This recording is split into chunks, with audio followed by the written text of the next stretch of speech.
Anne and Maura also had the financial support of the friends of songwriters and song recorders, such as the Performing Rights Society and the Mechanical Copyright Protection Society, two very important organizations which for many years have seen to it that writers have reaped as much of the financial benefit to which they're entitled as possible. That doesn't mean that another one doesn't get away on them. In addition, we have many much private sponsorship locally and nationally. Notable, I may say, and I'm sure I will be understood when I isolate the proprietors of the Hotel Kilmore, who have generously put up the first prize of £1,000.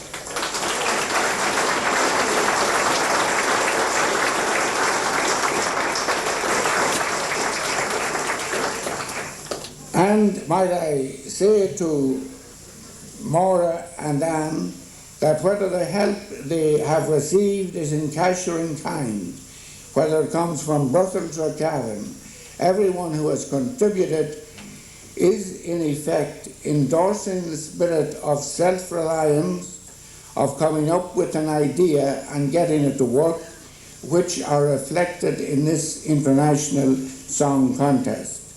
They admire both of you for timing this event at a time of the year when a business it creates is not easily won, but is all the more welcome for that.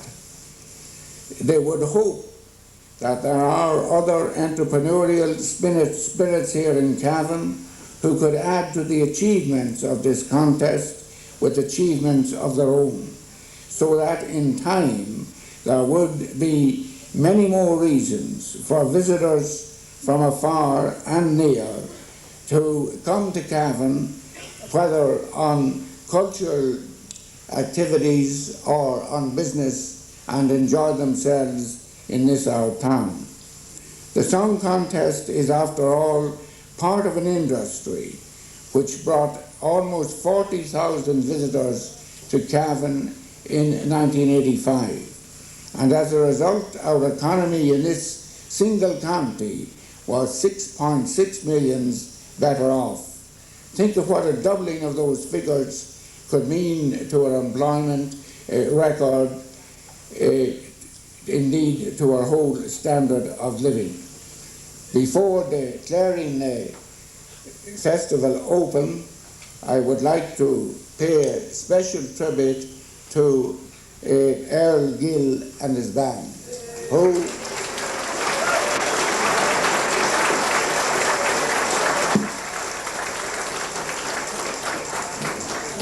year after year, and in spite of all the difficulties such as strikes and frosty roads, have come here and been a source of great enjoyment to us. As we prepare to enjoy songs and music of this contest, let us resolve then to build on what has been achieved. It can be done if others will emulate the kind of imagination, the courage and the business ability of Cavan's International Song Contest, which I have now very great pleasure in declaring open. Thank you very much.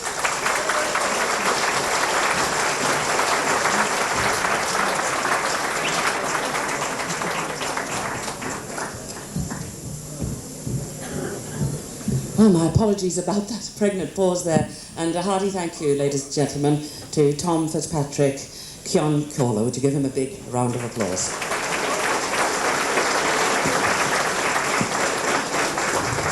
A group of people who have the very unenviable job tonight of having to choose those people who will go forward to the finals tomorrow night are, of course, our panel of judges, and we'd like you to make them very welcome. A gentleman whom I haven't seen for 8 years, could be, but I ran into his wife when I was down in Dublin just a few days ago. Would you say hello to the chairman, in fact, of our panel, to Philip Cullivan. Stand up and take a bow, Philip. To Philip's right, indeed, the only lady on our panel tonight is the drama and TV critic from the Irish Press, ladies and gentlemen, Barbara McEwen.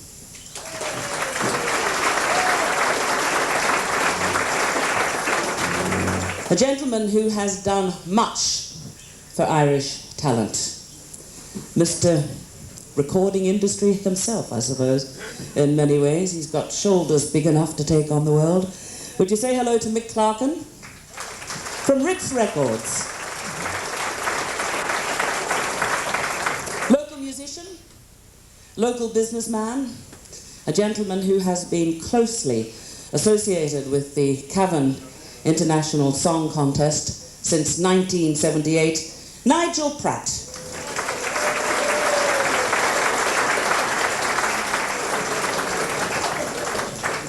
Leaving the best till last, but only because I insulted him earlier. What can I say? Larry Gogan.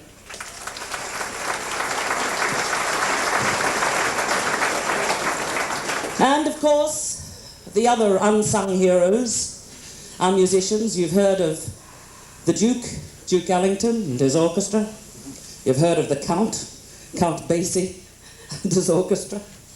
This is the Earl. Earl Gill and his orchestra, ladies and gentlemen. Yes, and lovely to see some of the old faces there himself. Fagin, Eamon Cabell.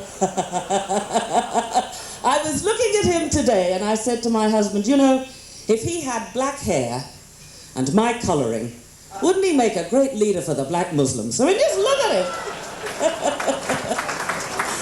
And the other lovely surprise for me today, too, when I walked in and I thought, oh, we'll see all the old fellas. No, look at those faces, those young musicians. Isn't that a wonderful sign?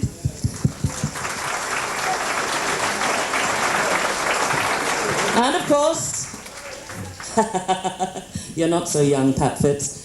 They all come from festivals like this, of course. We should say a special word of welcome, although it has been done, to our sponsors, and thank you very much to tenants for the drinkies outside. I know you're out there somewhere. Just very quickly, because you really had enough of the talking, I'm afraid, and we really do want to get on with the music, but to explain very, very quickly about the format of the competition, and please excuse my ignorant notes. Whereas Larry has aged gracefully and still has his eyesight, my spectacles are outside, so they tell me he brings on little neat cards. Not mine, great big jumbo black print, okay? So hence the big notes. 17 songs tonight, and 10 or 12 of those songs will go forward to the finals tomorrow night, actually, on Saturday night. No qualifiers will be announced tonight. We're keeping you all in the dark. In fact, they will be announced at midday tomorrow at a special reception. With a £1,000 first prize, £200 for second prize, third prize of £200, and 11 entrants will receive a prize of £100 each, and I believe there are some special prizes as well. And so to the music, and before we do so, they're all out there, they're all terribly nervous. Could we give them an encouraging round of applause?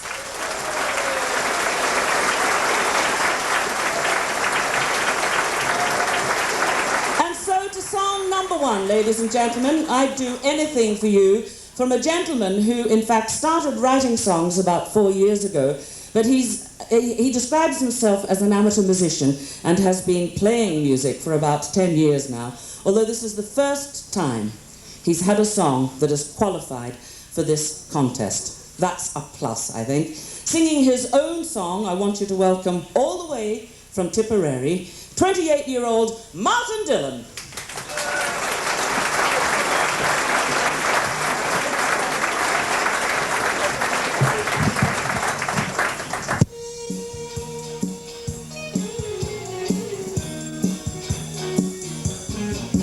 You're a vision, you're a dream, the sweetest thing I've ever seen. You send shivers down my spine. Gonna do my best to make you mine. Watch you down the street, see you moving to the beat, see the wind blow through your hair. Listen, baby, you better take care. I'd do anything for you, anything a man could do, long as I could give my love to you sometime. Your precious moments let me steal, let me show you how I feel about you.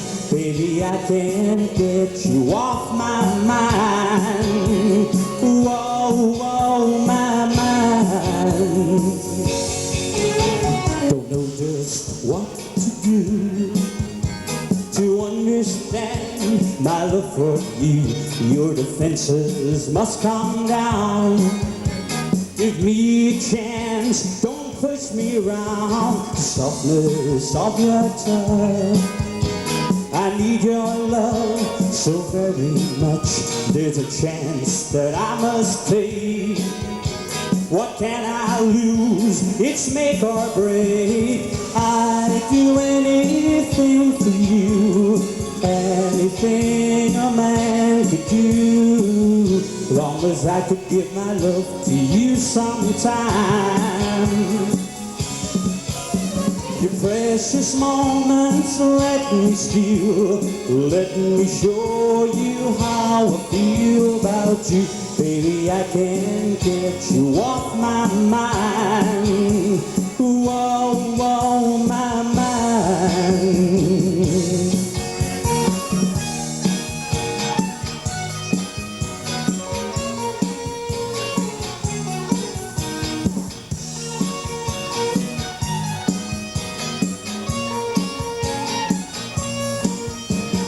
I'd do anything for you, anything a man could do, long as I could give my love to you sometime. Your precious moments let me steal, let me show you how I feel about you. Baby, I can't get you off my mind. I'd do anything for you, anything a man could do, long as I could give my love to you sometime.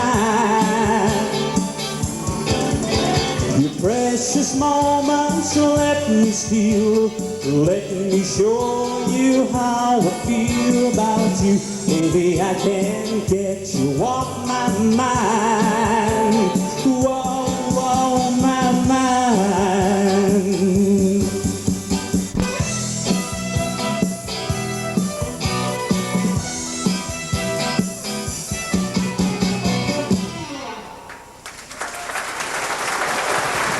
Thank you. Come on, where do I hear it? Martin Dillon, ladies and gentlemen. Martin Dillon. All the way from Tipperary. I think he deserves a special round of applause, actually, because compared with most of the talent, or the talent of the writers whose songs you're going to hear, even more so, Martin really is probably the only true amateur that we have on the programme tonight, so come on. And having to go to the other extreme too and open the show. It's always awful being the first one on the programme. And so, to song number 2 from the UK. It's called In Everything I See You, written by a man who literally has a wealth of experience tucked under the old belt. He's written something like 20 plus film scores, and his name is synonymous with some of the best and biggest names that you will see on your screens, particularly across the water on British television, names like Jimmy Tarbuck, and so I could go on with a never-ending list. The author of the song is Peter Jeffery, and here to sing it, would you give a warm, warm Cavan welcome to Guy Hughes.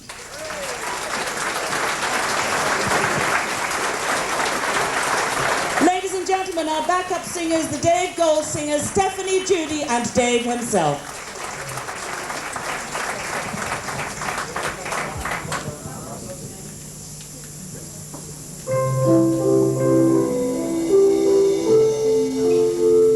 I see the dawn announce another day. I see the sun go down each night. I see a raindrop fall, I hear a robin call. I see the world in all its glory run alright. I feel the breeze running through my hair. I feel the rain across my face. I know that everything in life feels very good today. Every miracle is in its place. I see a loving smile light up a mother's face at her children playing in the park. I hear sounds that lovers make when the light has turned to dark. I see the world in all its wondrous ways is just a fairy tale come true. I see miracles of harmony in everything, and in everything I see you. I see the world in all its wondrous ways. It's just a fairy tale come true. I see miracles of harmony in everything, and in everything I see you. And in everything I see you.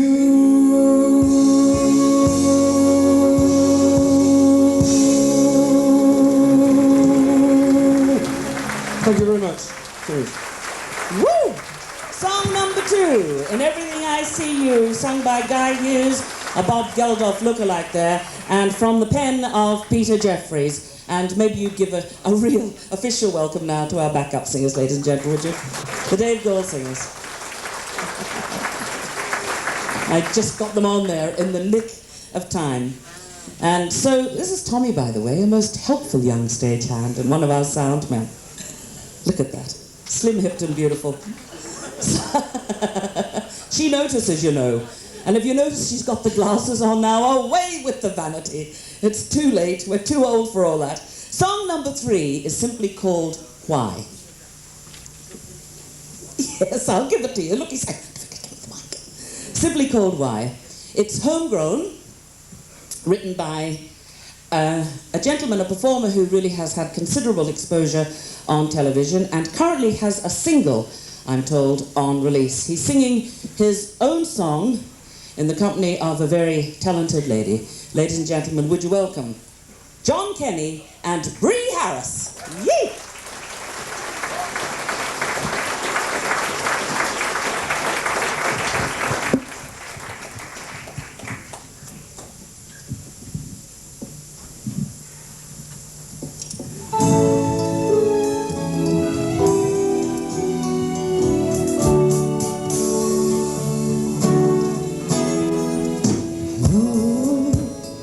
What you thinking, and maybe you're right, but it's just when you hold me, we don't talk through the night, and just then you call me, sorry, be on the night, and I start to think, where's the love that was mine? We used to say you were mine.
each other, oh, which way did they go?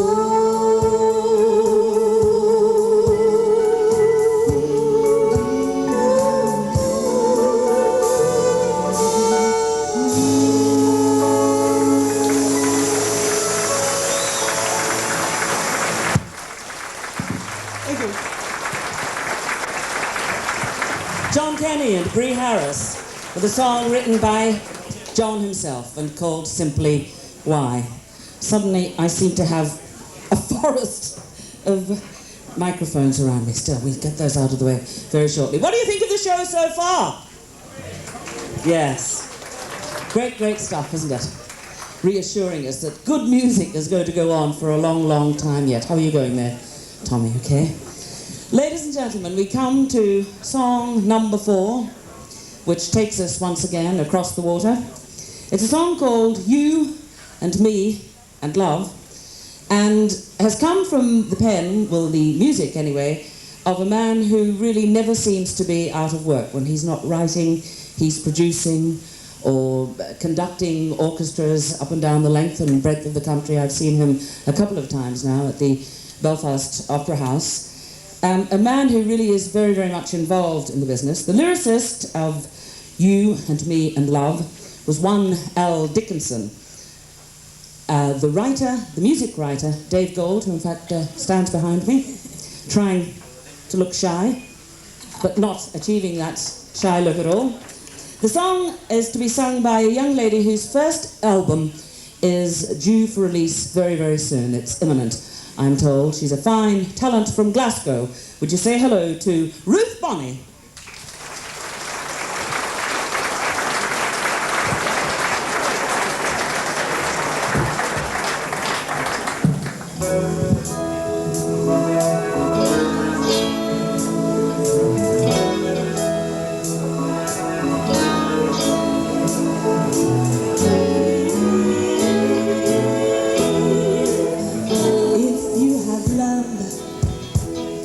You have the strength to overcome the pain, and you have the will to make it all come right again. All you gotta do is keep believing when there is doubt, and your heart's a lonely rider through the storm, and you need a little help to carry on. All you gotta do is keep believing that you and me and love, the three of us can make it all the way. We'll find 1,000 different ways to say I love you, I love you. Yes, you and me and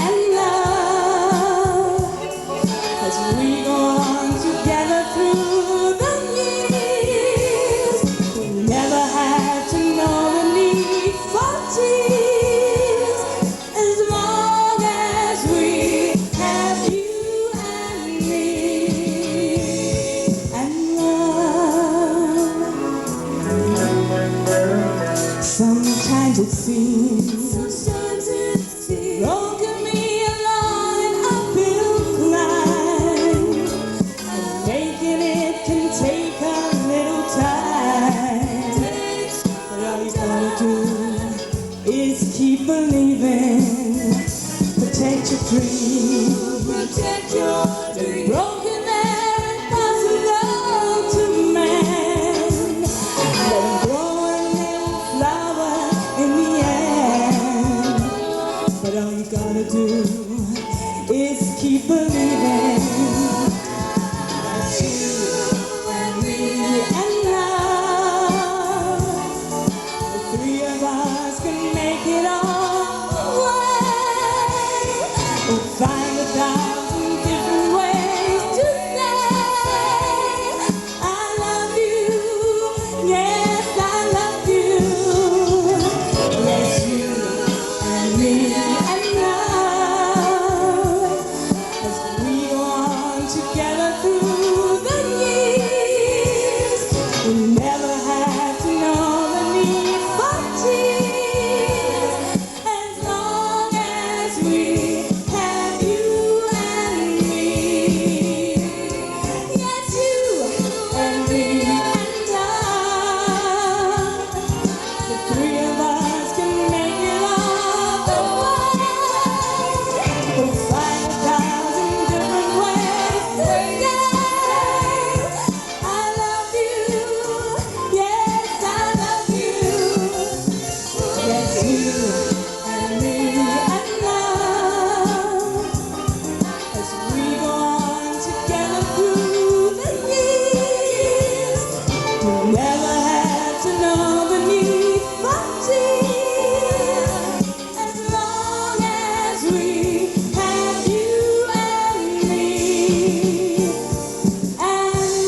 of Ruth Bonnie, ladies and gentlemen, with a song penned by Dave Gold and Naughty Girl, Al Dickinson.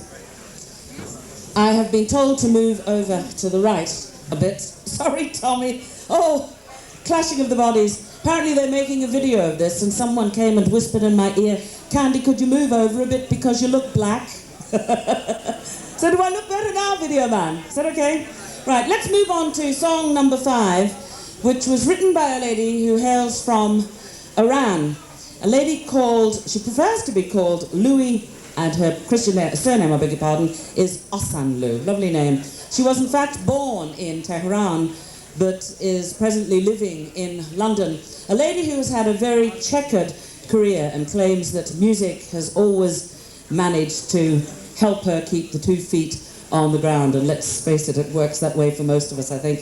The song Layli is to be sung by a man who has achieved a great deal in just the very, very short time that he's been in show business. In fact, he, like many of our artists here tonight, or artistes, has an LP coming out very, very shortly. Ladies and gentlemen, to sing Louis Osanlu's Layli, Jonathan Mark.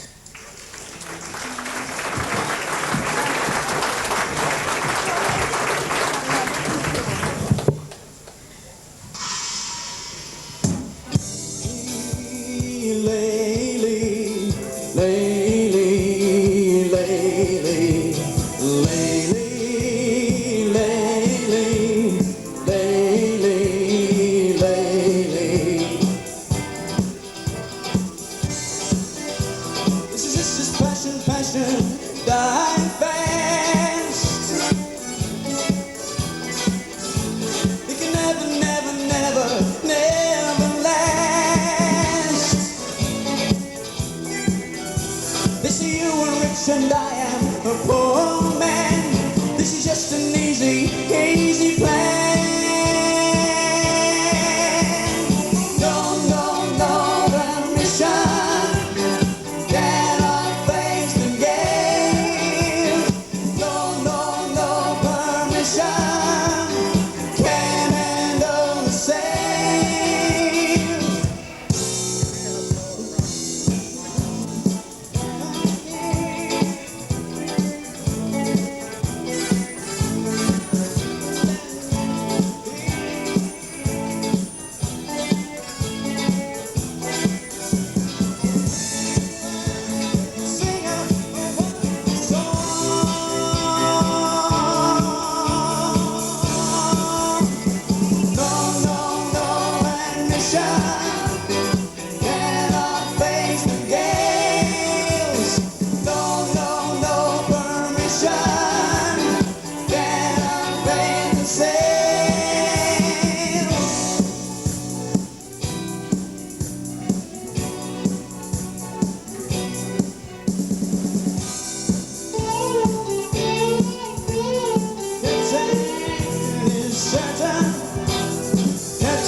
Gentlemen, Jonathan Mark, with a song written by Iranian-born Louis Osanlu and entitled Layli. We're getting through them very quickly. We've arrived at song number 6, entitled Look What You Done. And let me first of all tell you about the performer of this song. He is co-author of it, in fact. He's a gentleman who hasn't been in show business very long, but in fact was on the television RTE TV coverage of the song contest last year and was in fact runner-up in yet another competition. He took off the AIMS award for Best Male Vocalist for his performance in the Gypsy Baron. Has a very fine voice, actually. And he's had numerous other television appearances in the meantime. As I said, the song was co-written by himself and Brendan Kelly, but to sing his own composition, Dave Lawler.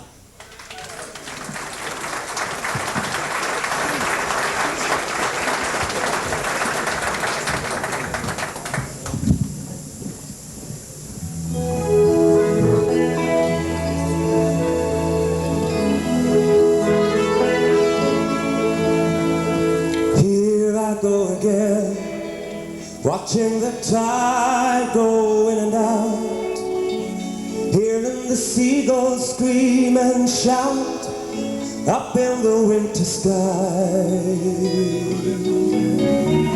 Standing all alone, I must have cried a million tears. You made your feelings very clear such a long time ago. Yes, I know it. You don't have to tell me anymore.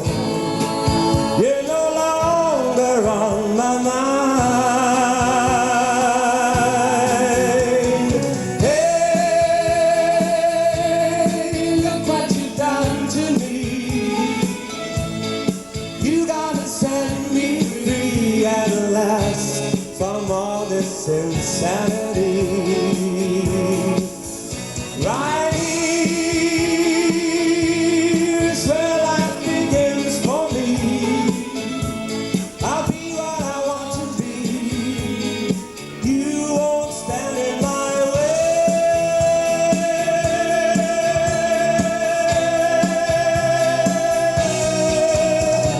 Once there was a time when all I ever thought about was you, and I was sure you loved me too. Times were so happy then. How was I to know your direction was changing all the while? I soon began to see through that smile, though I tried to ignore it. Times are changing, and now I'm getting stronger every day. You're no longer on my mind. Hey, look what you've done to me. You gotta set me free at last from all this insanity. Right here's where life begins for me. I'll be what I want to be. You won't stand in my way.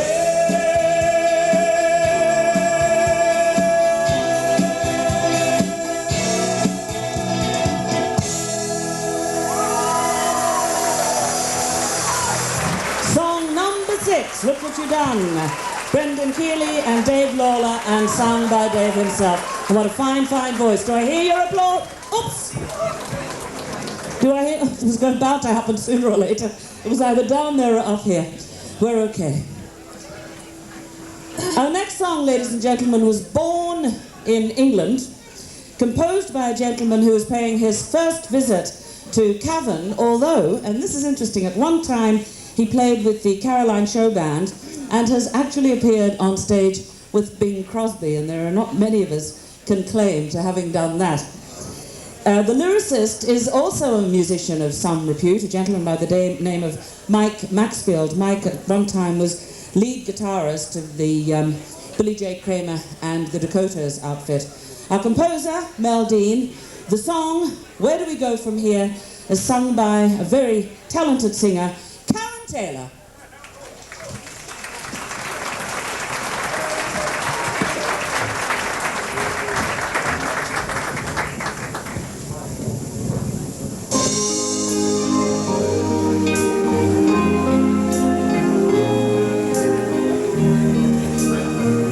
Where do we go from here? It seems we try to break each other's hearts. We let the moment tear us both apart. Tell me where we go from here. It just don't make sense. Seems that nothing is what it used to be. I sometimes miss you when you're here with me. Please tell me where we go from here. The secrets in your eyes that only we can know. It seems we let love in, but then we let love go. Close your eyes and tell me what you see. Do you know just where we go from here? Are we lost, drifting out to sea? Can you tell just where we go? Neither one of us knows for sure just where we go from here. On the wings of love, we flew so high we touched the stars above. But we made haste instead of making love. Tell me where we go from here. It just can't go on, just pretending what is wrong is right. And love's a thief that slips into the night. Where we going to from here? The secrets in your eyes that only we can know. It seems we let love in, but then we let love go. Close your eyes and tell me what you see. Do you know just where we go from here? Are we lost, drifting out to sea? Can you tell just where we go? Neither one of us knows for sure just where we go from here. Where we go from here. Woo! Karen Taylor, ladies and gentlemen. Where's your applause? Karen Taylor. With the song Where Do We Go From Here, that has come from the pen of Mel Dean and Mike Maxfield. Great, great songs we're hearing tonight, and I certainly don't envy the task of the panel of judges. They really have a tough job ahead of them tonight. Our next song has travelled with its author, and indeed its performer, from Belgium. It's called simply I Love You. 3 words that I think are spoken and understood very, very well in every language. This gentleman has, I'm told, made a few singles, and he's had considerable television exposure. As I said, he hails from Belgium, but you'll wonder when I say that, because his name is Dan O'Neill.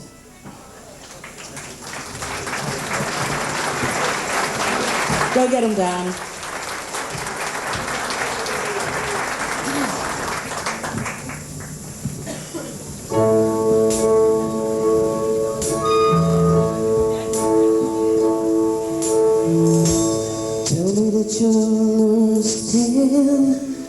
You've got to take my hand and lead me through the misty morning. Do you know it could snow ice, live in a paradise?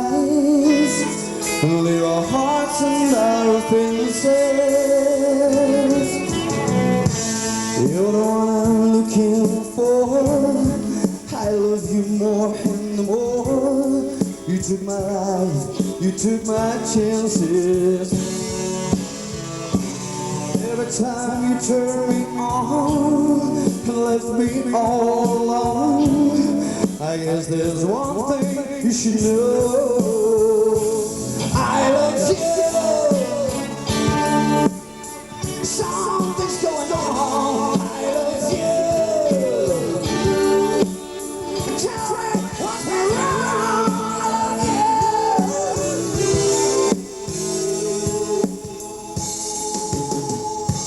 Love me till the morning light, until you're out of sight of all the tears and empty shadows. I heard you say, take too long. I've been afraid so wrong to feel the world in all senses. You're the one I'm looking for. I love you more and more. You took my life, my chances. And every time you turn me on and let me on love, I guess there's one thing you should know. I love you. Something's going on. I love you. Tell me what's wrong.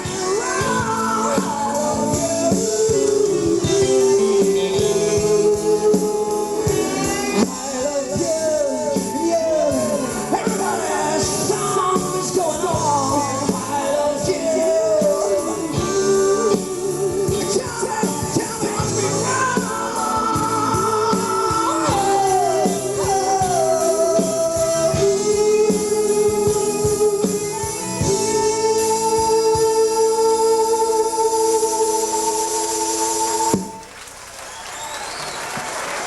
All the way from Belgium, ladies and gentlemen. I love you. Dan O'Neill. Great performance. Thank you very much, Dan. We have another song that has come from across the water in England, written by a gentleman who I suppose can best be described as a multi-instrumentalist, or as Americans would say, a multi-instrumentalist. A gentleman who had the pleasure and the honour, well that's how I see it anyway, of having toured with a group called Incantation. Do you remember that wonderful Peruvian group who brought out a single called, what was it, Cachapaya? I'll bet you played it to death. I certainly did as well. And well, this gentleman has in fact toured with them to sing Steve Tilston's song, The Proud Man, is a lady whose roots really lie in traditional Irish music, although she really is a very versatile performer and has proved to her fans and her audiences that she can really sing just about anything.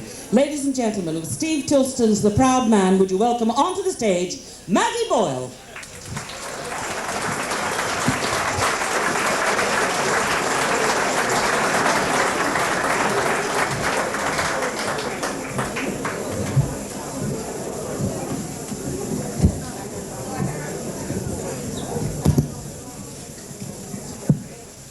You can sing along with this song if you want. Or if your kneecaps in the key of C, you can bang them.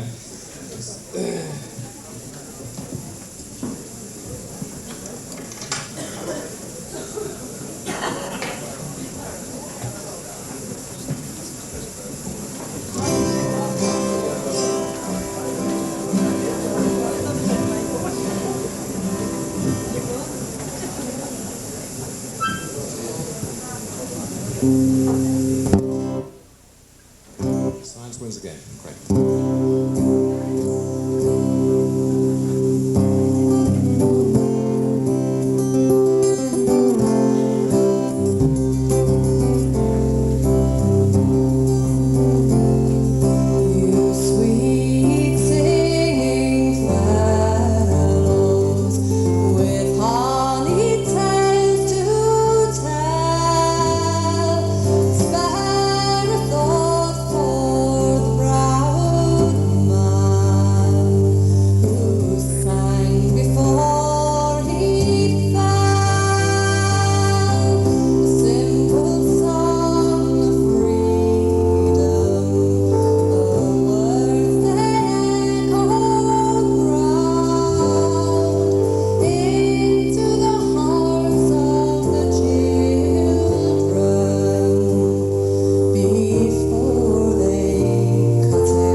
written by Dave Tilston, ladies and gentlemen.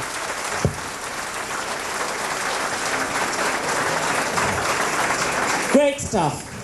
Song number 9. We're going to take a little break here.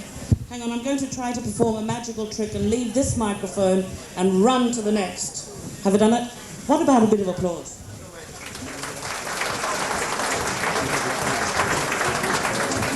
Wasn't that quite devious of me?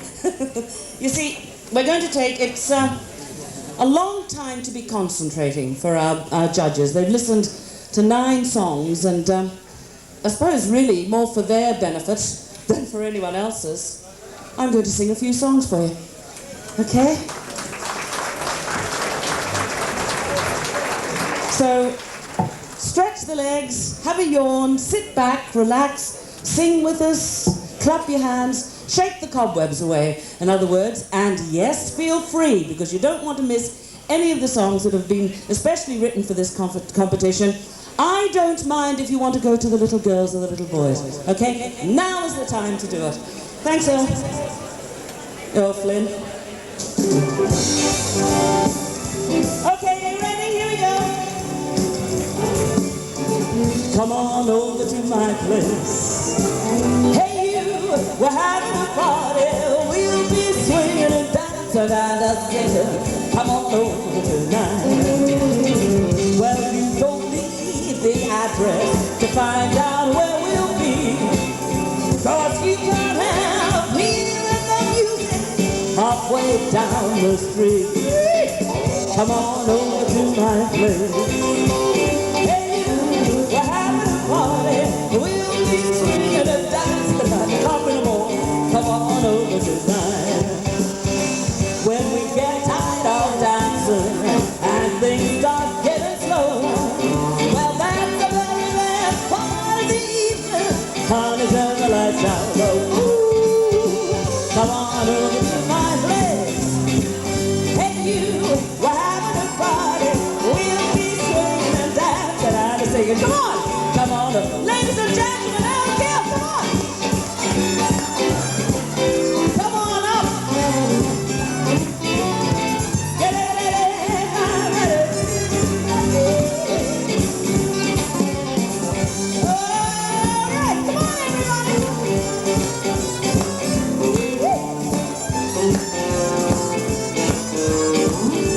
Here we go. Well, come on over to my place. Hey, you, we're having a party. We'll be swinging and dancing and singing. Come on over tonight. When we get tired of dancing and things start getting slow, well, now that's the very part of the evening. Honey, turn the lights down low. Come on over to my place. Hey, you, we're having a party. We'll be swinging and dancing and singing. Come on over tonight. Well, we'll be swinging and dancing.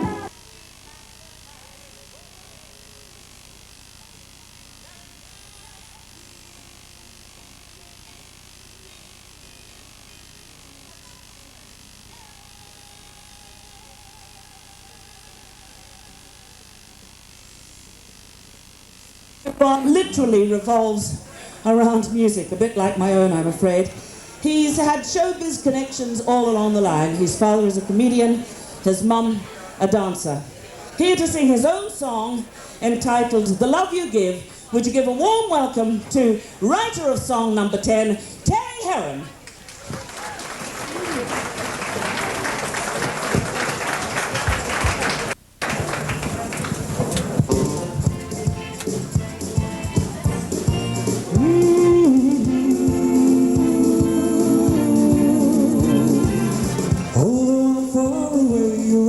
On my mind, standing right beside me when I close my eyes. And there is nothing in this world that I won't do to hold on to the love you give me. I don't know what it is, but when I'm with you I feel fine. To me you hold the magic in your smile. Nobody else can understand what makes you mine. I miss the way that I can feel within your arms, the feeling no one else can give me. Oh, when you hold me, there is loving in your eyes, and I can see the love you give me. I don't know what it is, but when I'm with you, I feel fine. To me, you hold the magic in your smile. Nobody else can understand the way I feel.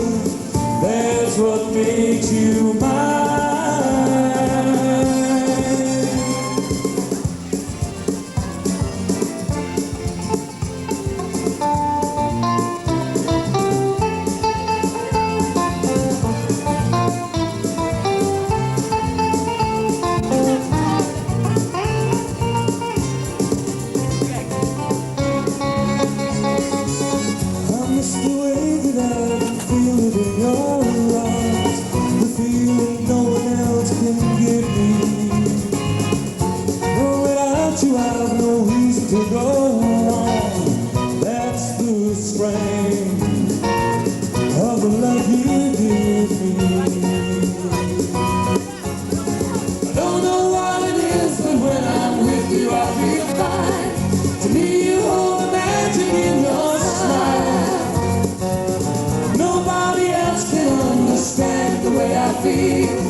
That's what makes you mine.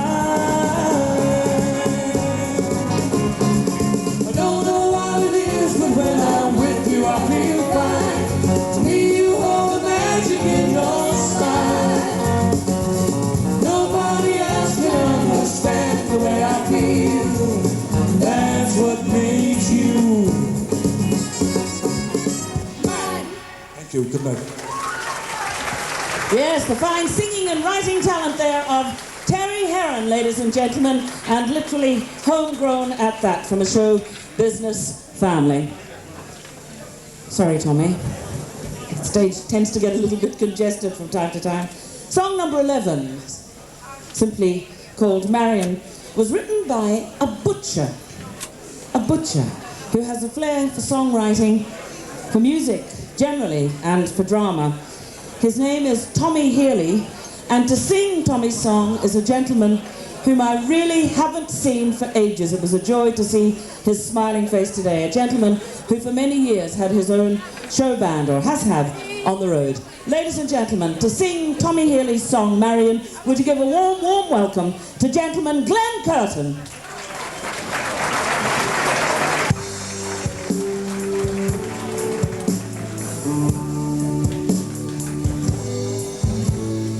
Feel a bit uneasy, breezy, don't feel bad. Even though the wind blows, let not in your eyes show, don't look sad. Head upon your shoulders, be a little bolder, and you find the sun will soon be shining in your eyes. Behind every sorrow, there's a new tomorrow waiting there. But you've got to know that happiness won't grow if you don't care. Think about the good, forget about the bad times, and you'll find the sun will soon be shining in your eyes. Marianne, you are in sorrow, and in your eyes there's no hope for tomorrow. Lately you seem sad and empty, not the happy-hearted one you used to be.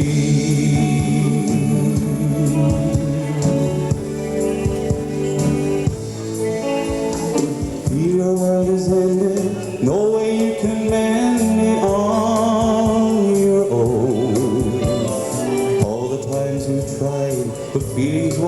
side, now you're alone. Although you've never won, you fell as you begun, and each time died. Just try once more, and I'll be on your side. Here we go.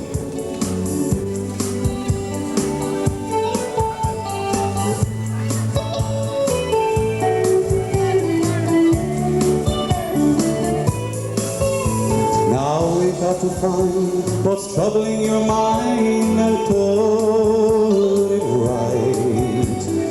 And you must believe in what you can achieve, and you'll be fine. Think about the good, forget about the bad times, and you find that sun will soon be shining in your eyes. Marianne, you are in sorrow, and in your eyes there's no hope for tomorrow. Lately you've been sad and empty, not the happy-hearted one you used to be. Not the happy-hearted one you used to be.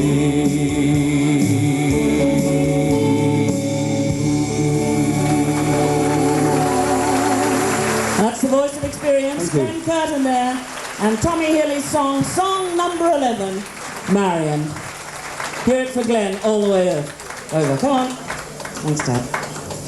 Okay, moving on now to song number 12, which is another homegrown song, written by John O'Halloran, ladies and gentlemen, who is a very prolific writer. In fact, John is currently in the throes of writing a musical.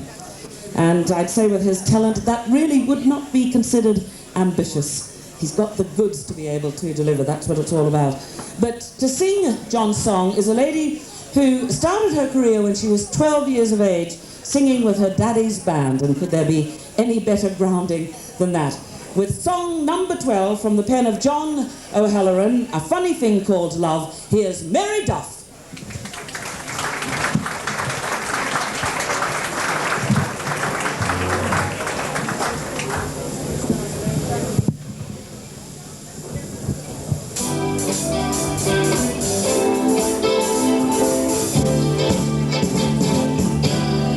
Funny thing called love, it's got me in its bed. A funny thing called love, a thing I know so well. I look into your eyes and see my destiny. A funny thing called love, changed my world for me. Once upon a time I played, went with anyone I craved, played the field from A to Z. Love meant not too much to me. Once upon a time I vowed I would never join the crowd, till you came one fateful day, stole my heart and glad to say, a funny thing called love, it's got me in its bed. A funny thing called love, a thing I know so well. I look into your eyes and see my destiny. A funny thing called love has changed my world for me. Once upon a time I thought I had everything I saw. Didn't know how poor I was. Now I know the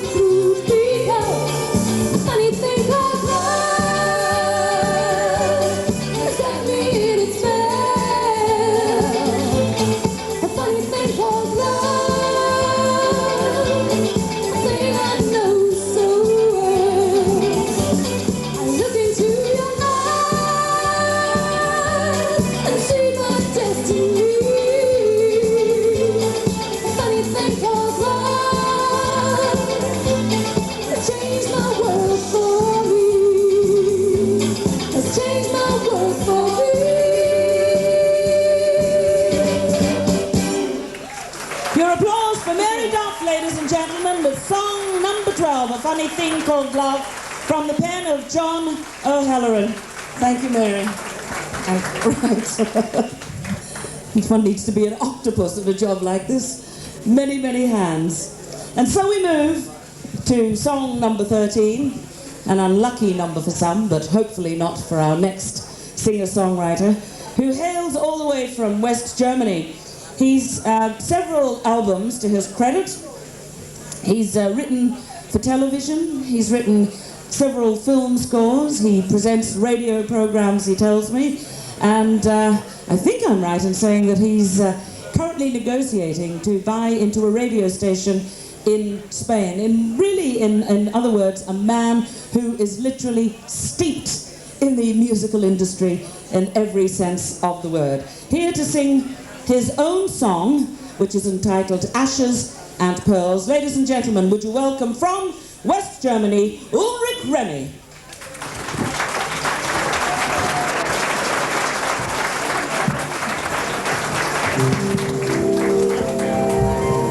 I haven't seen you for a long, long time. Tell me, where have you been?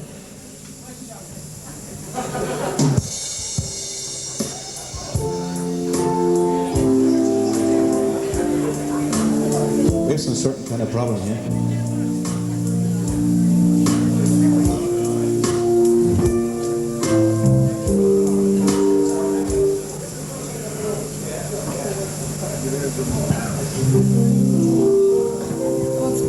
I haven't seen you such a long, long time. Tell me, where have you been? Been on the bottom of the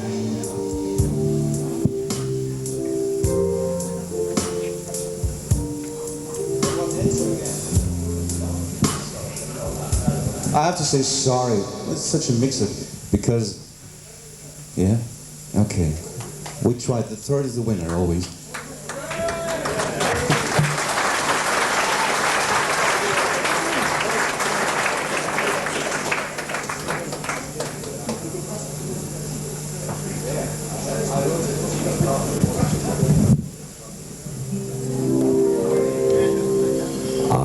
Seen you such a long, long time. Tell me, where have you been? Been on the bottom of the deep blue sea and on the mountain so high. Slept with the song of the ocean and the caress of the wind. I watched the sun as it rose and sank to the edge of the sky. Made my bed upon flowers and touched the earth with my skin. I saw a young girl who shared with a stranger the last handful of corn. I saw a hungry boy smiling, watching the stars up above. I saw a nurse attending all of the night, a man whose legs have been torn. And in an old age asylum, I saw a lady in love. I saw ashes and diamonds and water and fire, and here's the reason I found disaster and desire. I want another bound. I saw an old handful of wheels and scars and the smooth one of a child, keeping so close to each other, so very tenderly. I saw the dark eyes of a beautiful girl and a man running wild.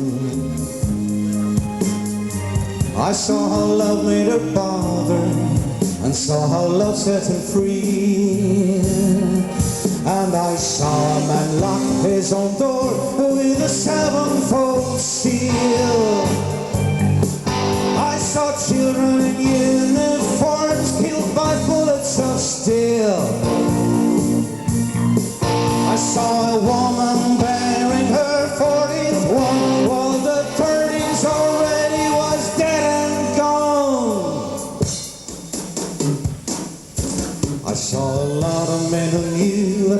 turn aways don't lead ahead.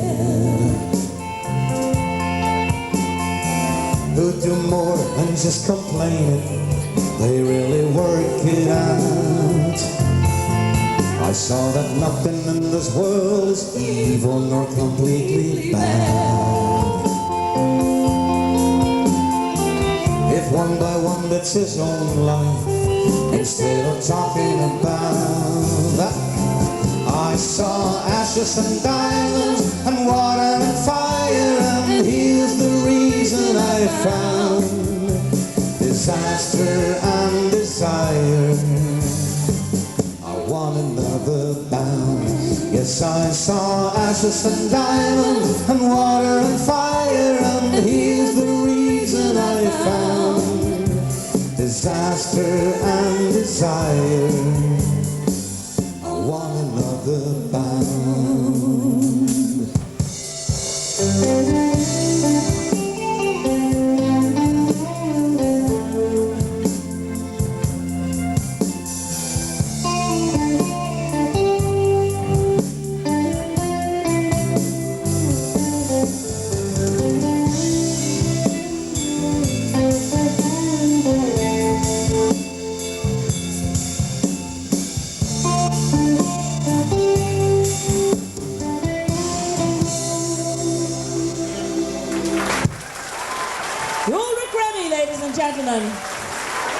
Ulrich Remy, all the way from West Germany, his own song, Ashes and Pearls, song number 13, which unfortunately got off to a staggered start, but we got the performance in the end, and that really is what song contests are all about.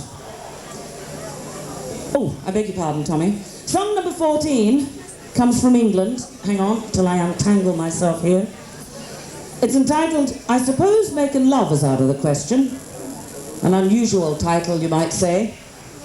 Its author, Graham McLean, tells us that the inspiration for this song came after he had accidentally chatted up a plain-clothed nun and invited her out for dinner. I would say his life is full of coincidences, this man who has had much experience in the music industry. The lady with whom he is performing his own song, he says he met in a late-night McDonald's. And that certainly must be a cue for a song. I suppose making love would be out of the question, ladies and gentlemen. From the author of the song, Graham McLean and Mandy Bell.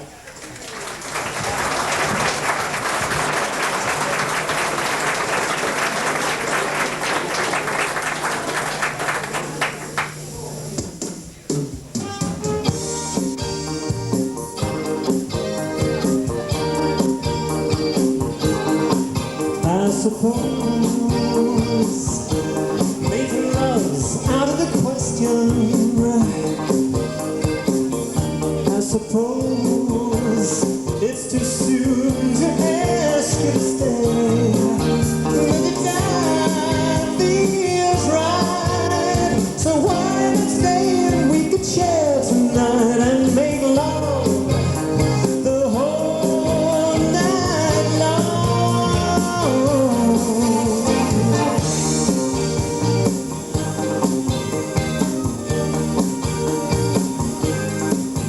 Oh, baby, making love's out of the question. After all, we've only just said hello. It's not the right thing to do. My heart is dead and ready to stay with you and make love the whole night through. Love me in the morning,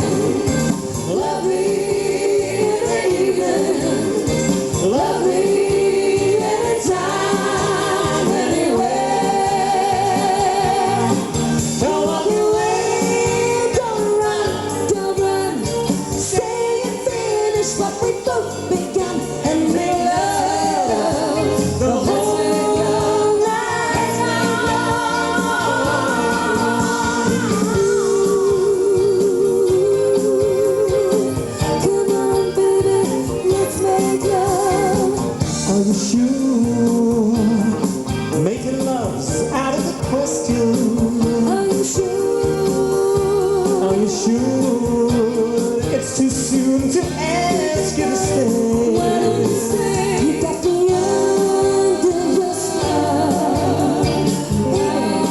You can promise not to tell. We'll make a last love the whole night. Love me in the morning. Love me in the evening. Love me anytime, anywhere. Don't walk away, don't run, don't run.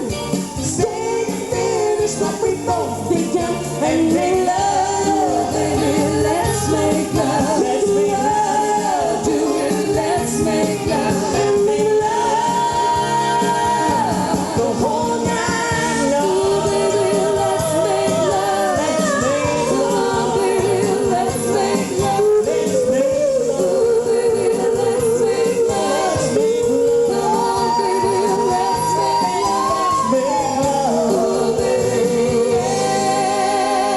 yeah. Let's make love.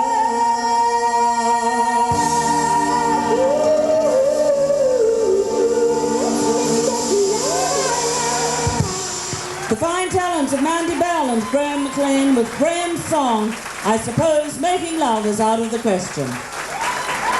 Song number 14. Smashing. Do we have your applause? And some fine work there from our backing vocalists, ladies and gentlemen. Would you give them a round of applause? Fine work. Song number 15, another of those that is homegrown, called Unlearned Lessons, and was written by the chaplain of the Limerick College of Art, Commerce and Technology, Father Jim O'Brien, who has always had a passion for music and songwriting. Father's song, as I said, Unlearned Lesson, is written by a most sensitive young singer, guitarist. Ladies and gentlemen, would you welcome onto the stage Noel McLaughlin.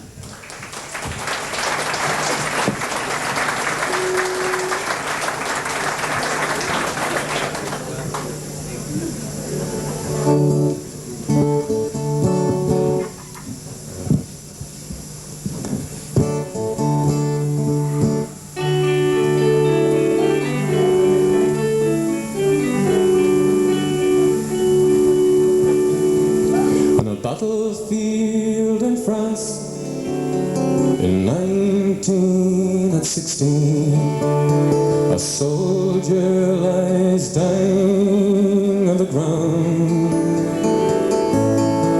and in the silence over no man's land, he whispers through his tears, God, I see through the whole thing now, how they made a fool of me.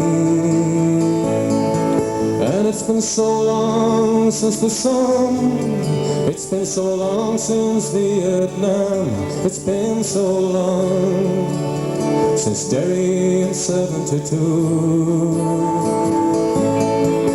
And it's been so long since Calvary, Lord, we must have lost our memories as the pain and the pointlessness continues. Yes, the murder still goes on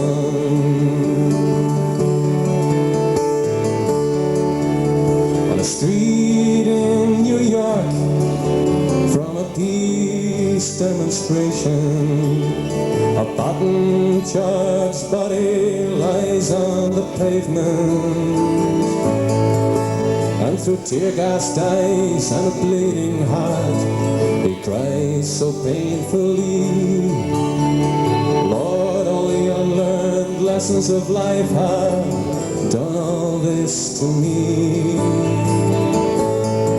Now it's been so long since the song, it's been so long since Vietnam, it's been so long since Derry in '72. And it's been so long since Calvary, Lord, we must have lost our memories as the pain and the pointlessness continues. Yes, the murder still goes on. Now you walk among the presidents and you walk among the kings, and you talk of all the harmony your socializing brings, with your dinners for daytime and your manners all affronts. You theorize and socialize while the world dies around you.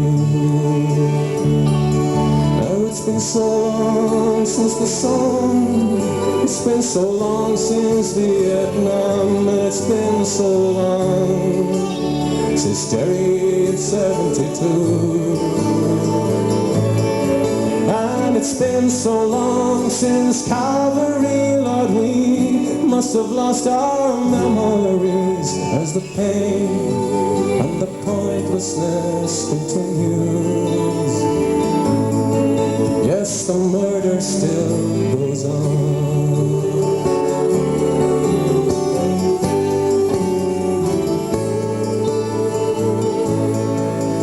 Yes, the murder still goes on.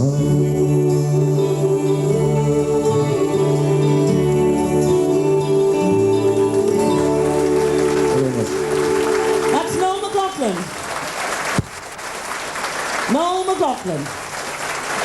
And a fine interpretation of a song written by Jim O'Brien and entitled Unlearned Lesson. The penultimate. Song number 16. Once again, from an Irish author, entitled Baby, All I Ever Need, Baby, All I Ever Need Is You. And written by an old friend of the Cavan International Song Contest, ladies and gentlemen, having reached the final on numerous occasions. He's also the leader of a rock band called Steel Moon, and they have a couple of singles out at the moment, both of which I've promised to play actually on Downtown Radio. The author's name is Pat Dempsey, and singing Pat's song, Baby, All I Ever Need Is You, are two singers who are, I suppose, very much sought after in this country, described as two of Ireland's tops anyway. Would you welcome onto the stage, please, Fran Meehan and Charlie Downs.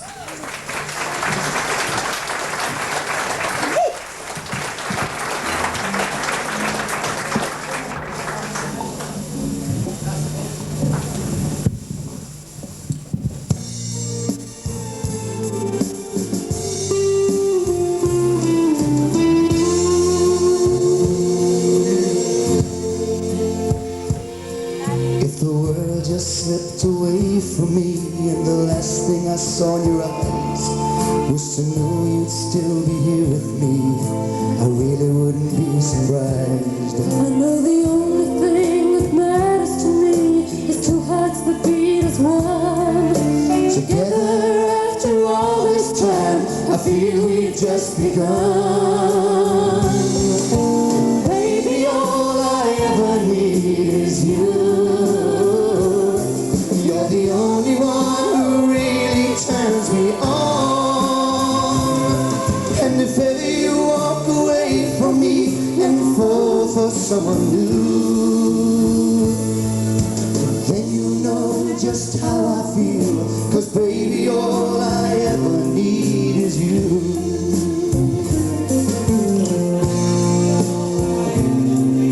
You're the only one I've been loving for ever since I caught your eye.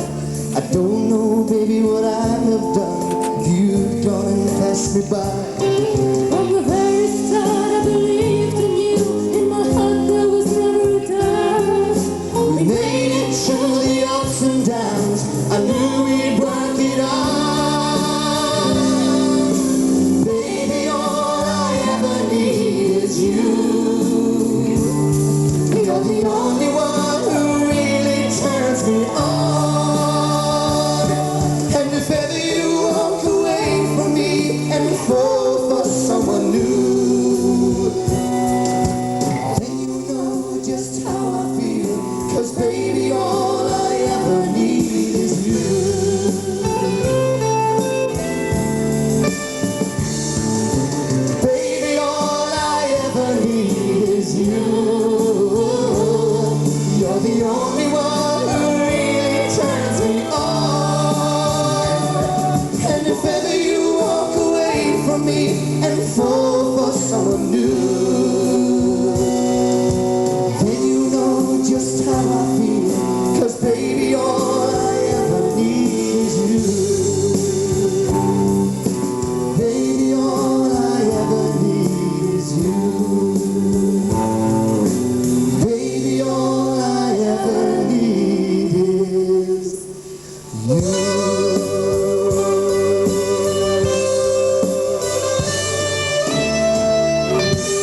Dempsey, and singing it Fran Meehan and Charlie Downs, ladies and gentlemen.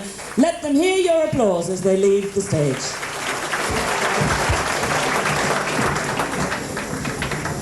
And you wouldn't believe it. Time goes quickly when you're enjoying yourself, doesn't it? We've come to the last song of the evening. That is song number 17, May the Road Rise to Meet You. And yet another song from across the water, from England, written by Ed Welch and Bob Barrett. Ed, in fact, has won the contest twice in past years, and it really is great to have him back again. I mean, that's the whole thing about this. When people who've won it and people who've made their names in the business keep coming back, isn't it? He's a name, or his rather, is a name that's seen regularly on the television. In fact, he's the musical director for ITV's Southwest television, a man with a wealth of experience and has worked with all the top names in the business. Ed's song, May the Road Rise to Meet You, is sung by a fine singer, one of our own, who's worked with all the top show bands in the country. In fact, I last worked with him on television in the year 19... when he was with the Paddy Cole show band, a fine singer. Ladies and gentlemen, Tony Hughes.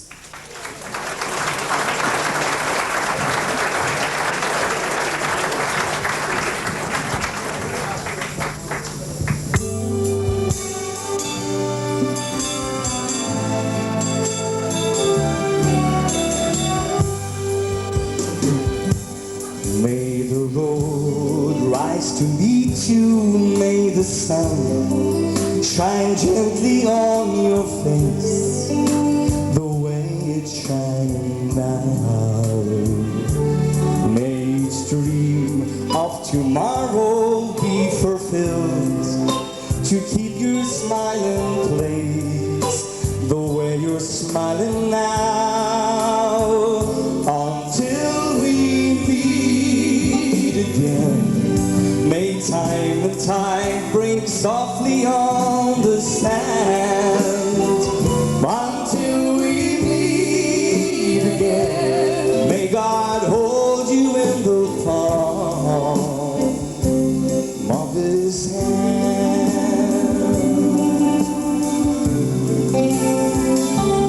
May the road rise to meet you, may each day hold something good in store, the way it's meant to be. May your destiny bring you so much joy, the world and even more. And then a prayer for me, until we meet again. May time and tide break softly on the sand, until we meet again. May God hold you in the palm of His hand.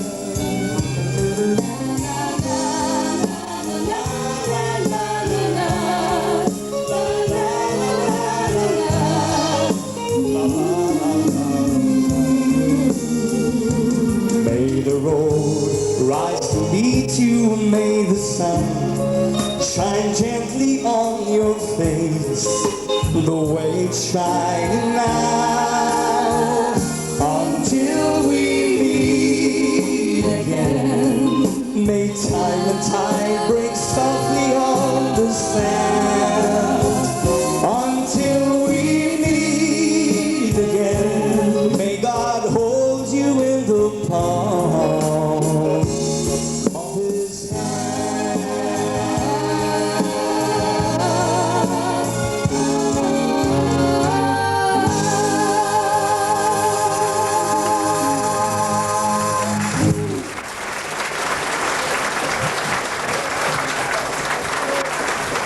Tony Hughes, ladies and gentlemen. Come on, let's hear it out there. For the Ed Welch composition and Bob Barrett, May the Road Rise to Meet You, song number 17, the last one in the set tonight. 10 or 12 of those songs will go forward and be heard again tomorrow night at the grand final of the 10th Cavan International Song Contest. As I said earlier, our judges have not had an easy job. Before we go, would you give one tumultuous round of applause for the songwriters and the performers of those 17 songs?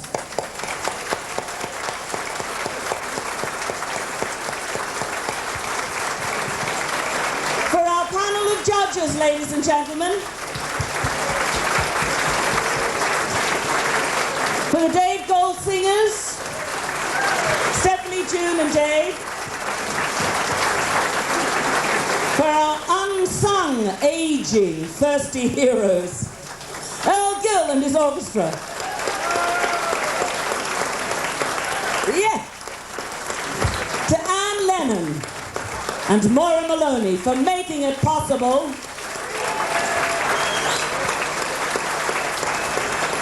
Let's hope that the standard continues and that RTE will be back next year to film it. It would be a shame if talents were not given a hearing. Thank you for being a wonderful audience on behalf of all the artists, and could we ask you to leave quickly, quietly, and with as little noise as possible. There are people trying to sleep in the hotel, and could we have you standing? What? They're all here, are they? We just would remind you that the show starts at 8:45 tomorrow night, promptly, for those of you who are coming, and we know you'll all be here. Again, could we have you on your feet, please, for the national anthem? Good night.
I'm in a little difficulty as to whom I should address myself to.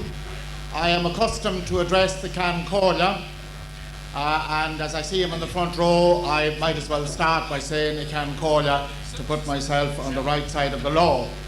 I came here to relax tonight, and speaking publicly is not at the moment one form of relaxation which I am indulging in.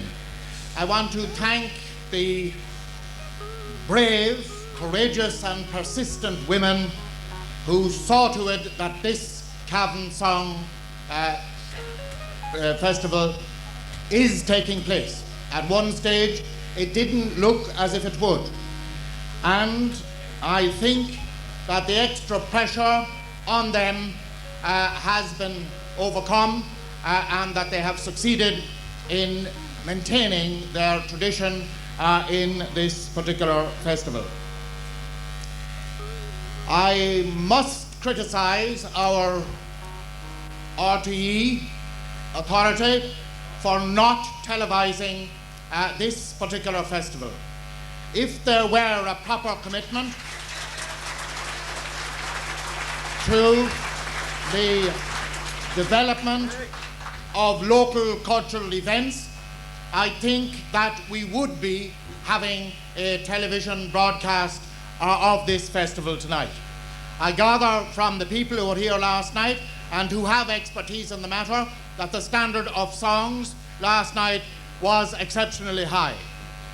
It would have benefited not merely this county, and God knows we are made a backwater of often enough, but it would have benefited the song culture in the country generally if RTE had seen fit to broadcast it. It's one of the points that we must assert ourselves on and continually assert ourselves on since, as a letter to a local paper indicated recently, another state body didn't bother even putting us on the map, and I'm talking about Bode Fáilte. It is a measure of the commitment of our local community and our local economy, traumatically affected and all as it is, that we had so many sponsors for this. And I was interested in the fact that those sponsors were available. And I'll name them: Hotel Kilmore, the Commission of the European Communities, Norwich Irish Building Society, Agricultural Credit Corporation, Murphy Quinn and Company, Harton's Concrete Kilcogie, Mervyn's Tyre Centre Cavan, Intertruck Limited Ballinagh, Allied Irish Banks, Bank of Ireland, Mr. William Harrington, Cavan Aluminium Fabrications, Ulster Bank Limited, Main Street, Cavan, and tonight I had a glass of champagne courtesy Irish Cement. Now, I had a small part in the sponsorship in that I approached the Commission of the European Communities and succeeded in getting sponsorship from them. But I want to make the point that what counted most with them was A, that there were local people committed, and B, that there was a European element in the actual song contest itself. Both those were satisfied, and the commissioners have a greater appreciation of local effort and local culture, obviously, than has Radio Television.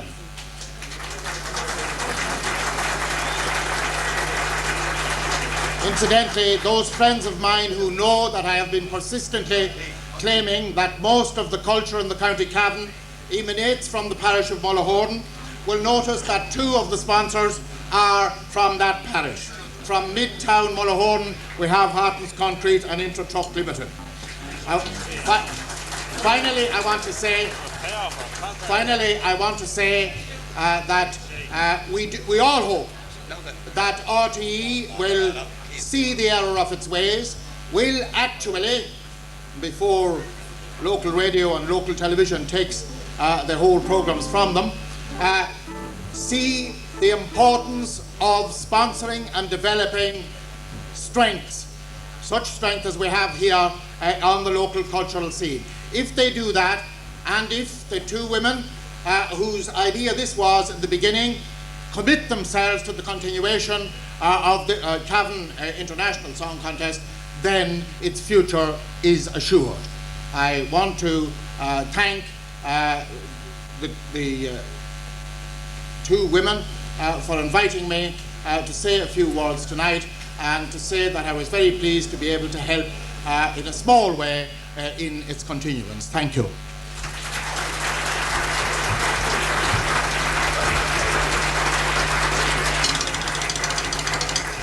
Thank you to John Wilson, TD. Thank you very much. There's a few people we'd like to say hello to from Irish Cement. Bill Glynn, the marketing director, is here with Seamus Cooney and Jim White and 45 noisy people over here in the corner. So you're very welcome. Hope you enjoy the evening. And we also would like a special hello to Pat Condon of the PRS to thank you indeed for all your help over the years to the contest. Thank you very much. Nice to see you, Pat. And there's a very well-known actress here, television, film and stage actress. She came over especially for the festival. I don't know where she's sitting. Diana Coupland. I don't know where you are, Diana, but you're very welcome too. Somewhere in the audience tonight. Senator Andy O'Brien is here. You're very welcome too, sir. And some people from Bode Fáilte. So we hope you all enjoy the evening. Right, by the way, the contest tonight has been videoed, so we'd ask if you wouldn't mind not to be getting up off your tables and running around a bit, all right? You know, just kind of blocking out the camera at the back. We're all right now, are we? Okay. Welcome to the 10th Cavan International Song Contest here in the Hotel Kilmore in Cavan. Now, songs came from various parts of the world, and 17 songs were chosen for last night. And from those 17 songs, 12 were to be picked for tonight. But the jury thought the songs were so good that all 17 have gone forward to tonight. So that shows you the standard today. They're all delighted, you see. The songwriters, the singers, they're all trim skinny. Let's meet that jury then. We have a dramatist and TV critic of the Irish press, Barbara McKeown. Would you like to take a little bow, Barbara? Well-known musician from around these parts, Nigel Pratt.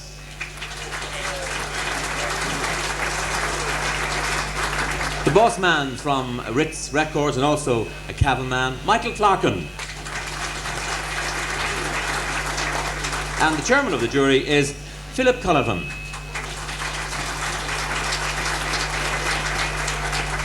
Would you welcome our orchestra, Earl Gill and his orchestra.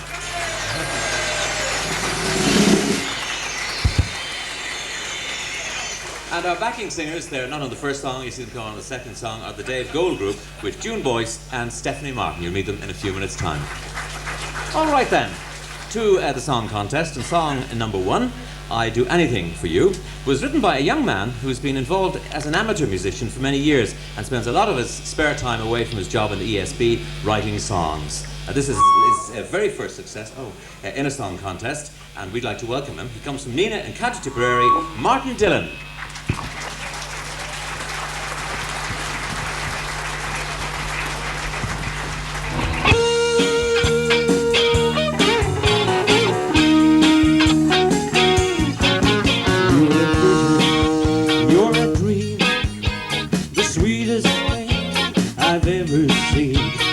Shivers down my spine.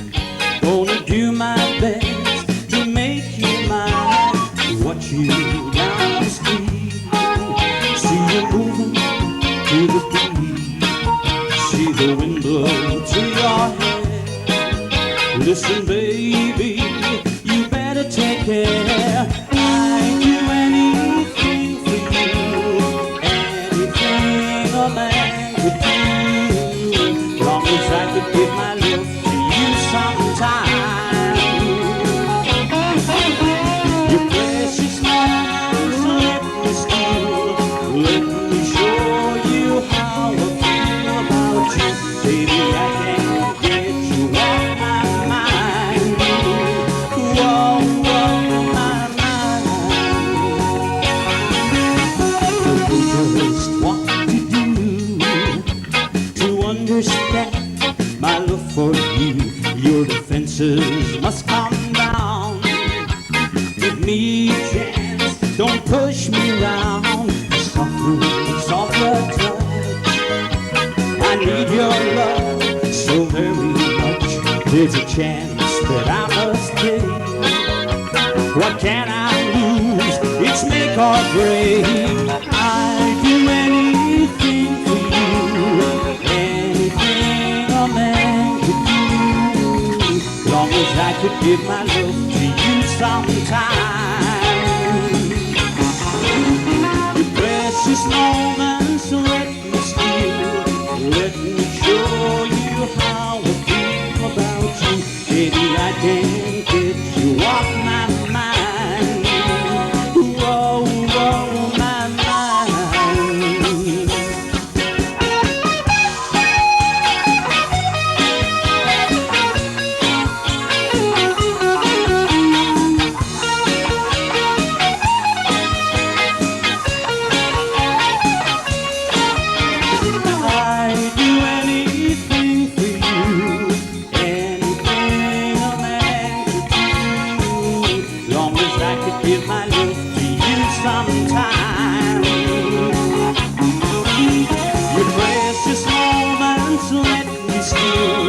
Let me show you how I feel about you. Baby, I can't get you off my mind.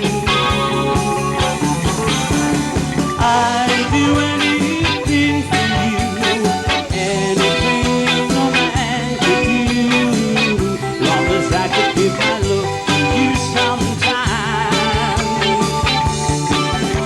The precious moments, let me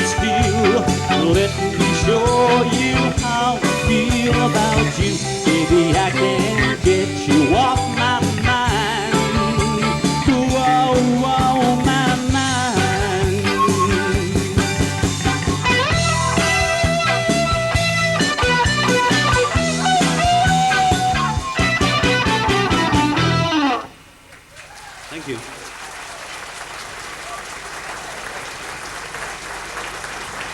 Martin Dillon.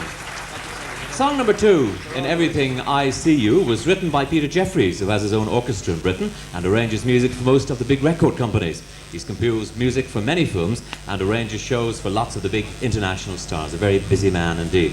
Well, to sing In Everything I See You, a man who is a singer-songwriter in his own right and spends most of his time touring England, playing his guitar and singing his songs. He does quite a lot of broadcasting, and he's just returned from America. We're delighted to have him in Cavan this evening, Guy Hughes.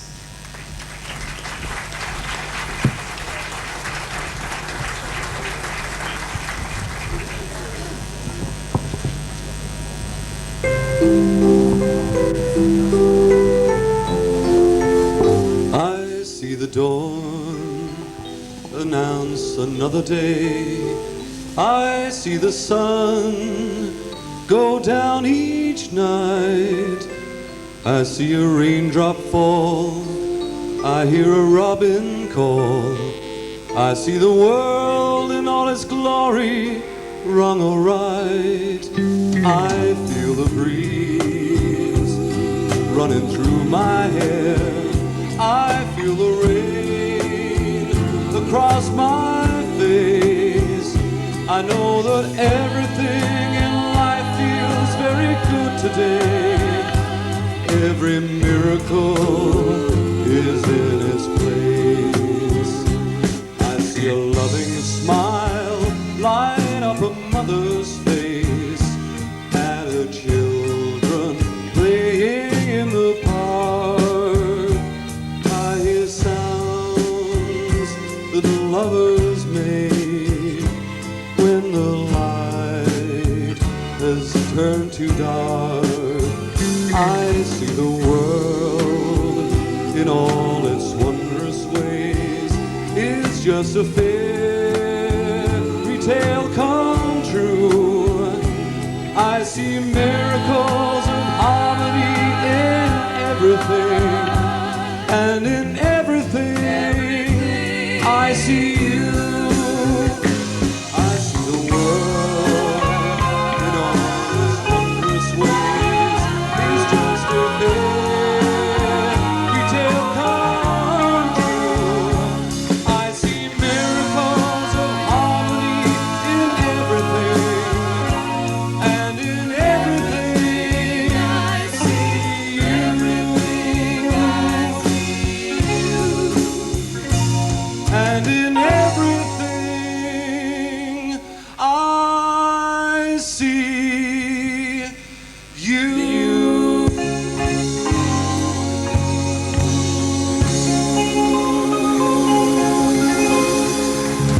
Thank you very much. Guy Hughes. Song 3, Why, was written by John Kenny, whom I'm sure you know from his hilarious appearances on the Davis at Large TV show, and indeed from his hit singles. And with John is a young lady who has a very big future ahead of her. I think she did a lovely single out last year, and is a very, very talented young lady indeed. So to sing Why, John Kenny and Bree Harris.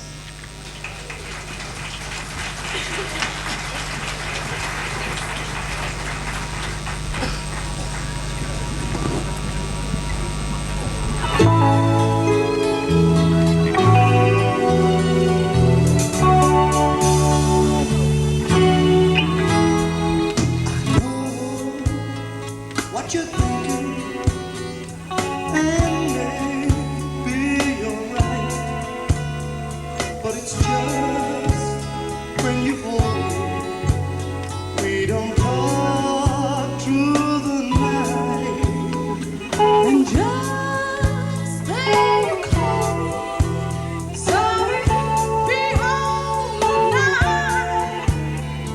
and I start to was a love that was mine.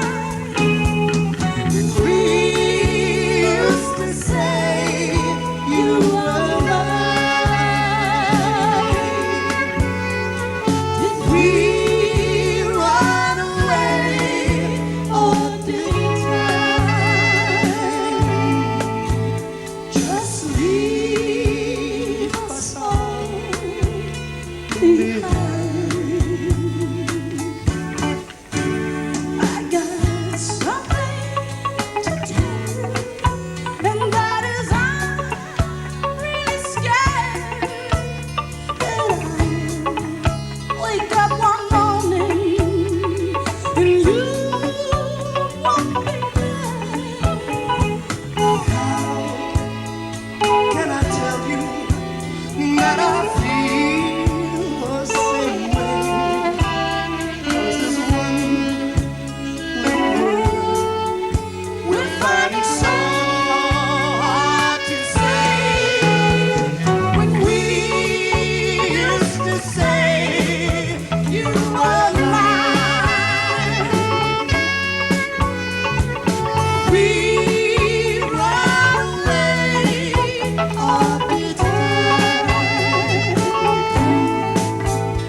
John Kenny and Bree Harris. Well, song number 4, You and Me and Love, was written by Al Dickinson and Dave Gold, and I asked them to jot down something about themselves, and this is what they gave me. I'll read it for you. Dave says he was producer for Mary O'Hara, but Getting Over It, MD for Dana, and at various times Telly Savalas, Dwayne Eddy, Buddy Greco, etc., etc. Currently working with Van Morrison on a new big band project after a successful big band and van concert at the Belfast Festival. And Dave is also MD for BBC Northern Ireland. That's Dave there. Look at him looking very shy. Al, yeah, you can give him a round of applause if you like it, yes, by all means. He does fantastic work here in Cavan every year. Well, Al says he was MD for Brian Poole and the Tremolos and Jerry and the Pacemakers. Do you remember those? Yeah. Oh, you do. You're not that old, eh? No, good man. In the 60s and 70s, he was songwriter and music publisher. He appeared in Cavan in 1985 as Dr. Heavy with Universal Song, and he's currently producing Ruth Bonnie's album. You remember that too, don't you? He first met Dave in the gutter, he says, in Denmark Street, that's Tin Pan Alley, in 1967, and they worked together on various projects before disappearing into total obscurity, and re-meeting in Cavan in 1985, where they started a writing partnership which is based on the fundamental principles of all great writing partnerships, plagiarism. That's what he wrote. I don't know where he is. He's around the bow. There you are. Oh, you're not going to go out and wave. You are not put up to it. But go ahead and give them a wave. They'll remember you from Dr. Heavy. No, he won't. He's very shy. Must be joking. But to sing... Oh, there you are, yes. To sing You and Me and Love, we're delighted to welcome from Glasgow a singer who does quite a lot of work with the BBC and is currently working on her first album. Would you welcome Ruth Bonnie?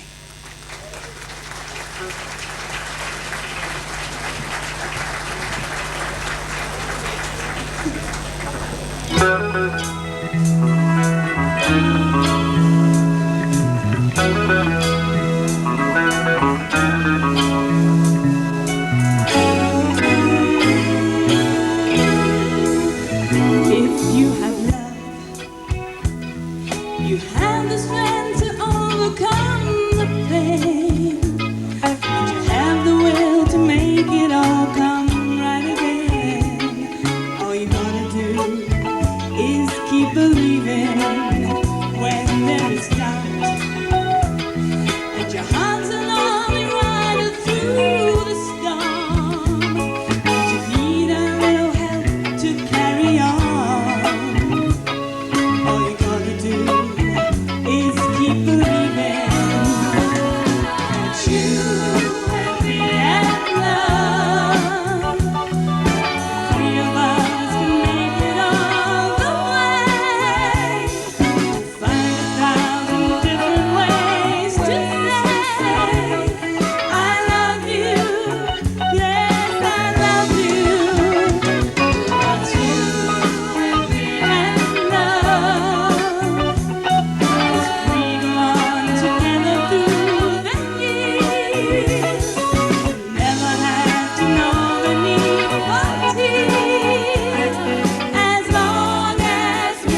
Thank you. Ruth Bonnie. Song 5, Layli, comes from Iran. It was written by Louis Osenloo. She comes from Tehran, and after leaving school, she worked as a writer, a fashion editor, and a translator before settling down in London. Now, singing the song, a singer who turned professional 4 years ago, has had great success in the cabaret circuit in Britain and in Morocco. To sing Layli, Jonathan Mark.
Jonathan Mark. Well, song 6, Look What You Done, was written by Brendan Keeley and Dave Lawler.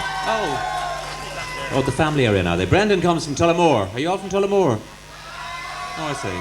And he's a singer-songwriter who works mostly on the London cabaret circuit and a session player there. And he worked recently, he told me, with Alison Moyet and Tears for Fears. Now, Dave was here last year in Cavan and was runner-up in the summer in the Charleville Song Festival, and this year won the Ames Award as the best male singer for his part in the Gypsy Barn. So to sing Look What You Done, Dave Lawler.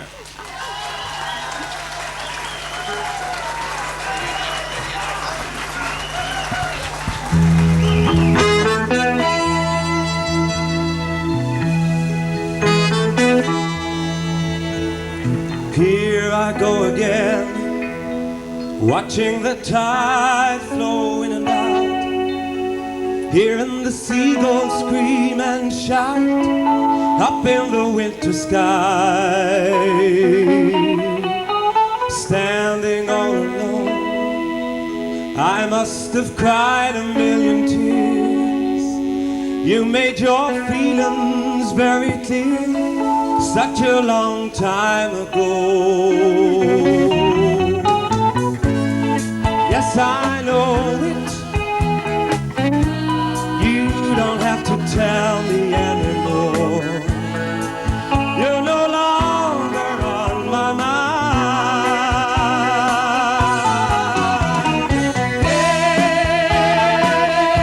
Hey, look what you've done to me. You gotta set me free at last from all this insanity. Right here is where life begins for me. I'll be what I want to be.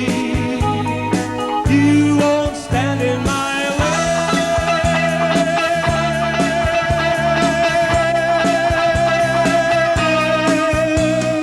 Once there was a time when all I ever thought about was you, and I was sure you loved me too.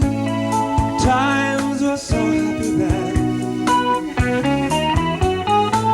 How was I to know your direction was changing all the while? I soon began to see through that smile, though I tried to ignore it.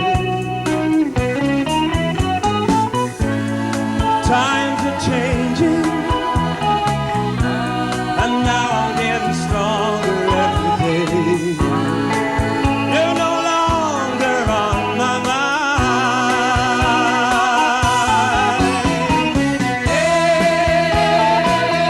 Hey, look what you've done to me. You gotta set me free at last from all this insanity. Right here is where life begins for me. I'll be what I want to be. You never stand in my way.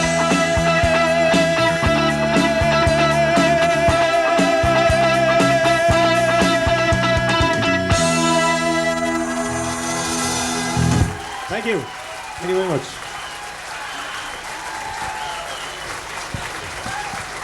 Dave Lawler. Song 7, Where Do We Go From Here, was written by Mike Maxfield and Mel Dean. Now, Mike was at one time lead guitarist with Billy J. Kramer and the Dakotas, and his music has been featured in dozens of TV shows in various parts of the world. Well, Mel started playing guitar when he was 11, spent many years here in Ireland, indeed playing with the Caroline show band. You might remember that. A very talented musician. He was Tony Christie's musical director for 6 years. Well, to sing Where Do We Go From Here, a lady who's very much in demand as a session singer, and indeed has sung on lots and lots of jingles. Would you welcome Karen Taylor?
pretending what is wrong is right. And love's a thief that slips into the night. Please tell me where we go from here. The secrets in your eyes that only we can know. It seems we let love in, but then we let love go. Close your eyes and tell me what you see. Do you know just where we go from here? Are we lost and drifting out to sea? Can you tell just where we go? Neither one of us knows for sure just where we go from here. Where we go from here.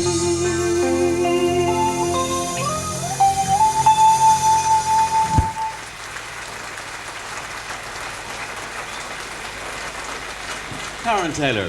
Song 8, I Love You, comes from Belgium and was written by a singer who used to be in a group called Second Life. But about a year ago, he started his solo career, and since then he's released 3 singles, and his last one, Feel Like Making Love, was a very big hit for him there. Much in demand on TV in Belgium. We're delighted to welcome him to Cavan. Now, he comes from Belgium, but he calls himself Dan O'Neill.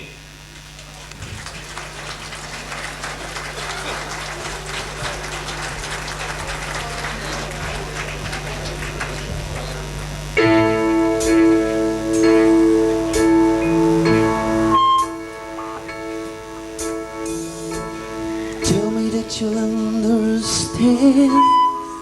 You've got to take my hand and lead me through the misty morning. Do you know it cuts no ice? Live in a paradise and leave our hearts in our fences. You're all I'm looking for. I love you more and more. You took my life, you took my chances. And every time you turn me on and left me all alone, I guess there's one thing you should know. I love you. Something's going on. I love you. Tell me what's been around.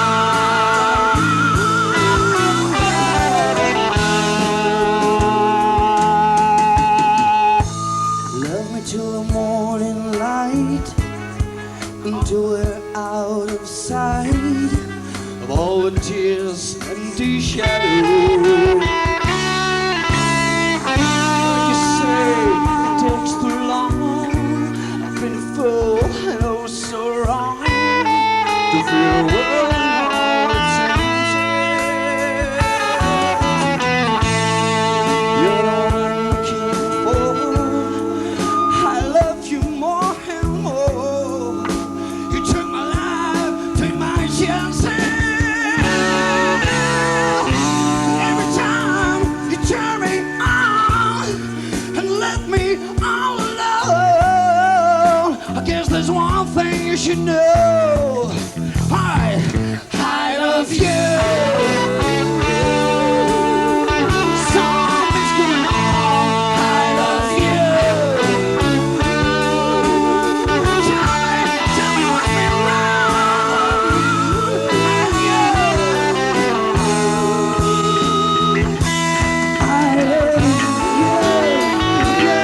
And you, everybody, something's going on. I love you. Tell me what's been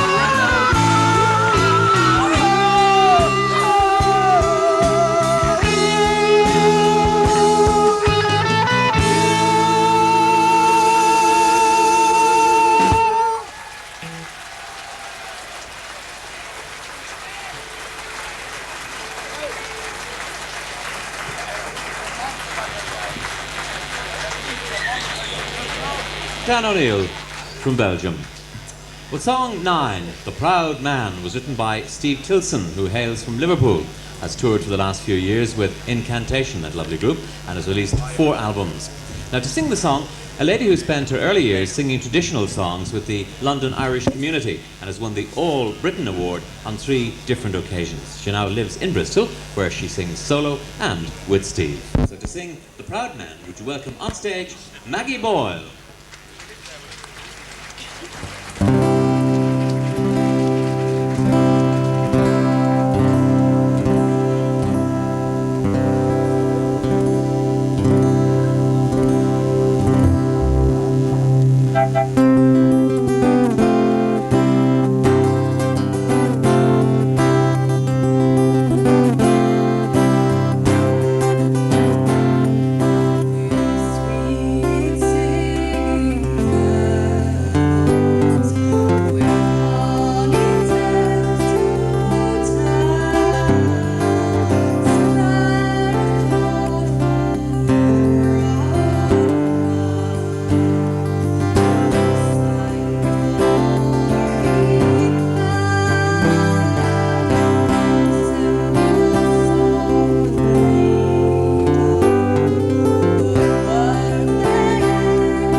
Maggie Boyle and Steve Tilston and friend. Well, song 10 is called The Love You Give and was written by Terry Heron, who comes from a show business family. His father is a comedian, that's Mickey Heron, and his mother a dancer. And he started composing about 4 years ago, and you may remember he was in Cavan in the finals last year. His day job, or his night job, is a sound engineer with the Barleycorn. So to sing his own song, The Love You Give, would you welcome Terry Heron?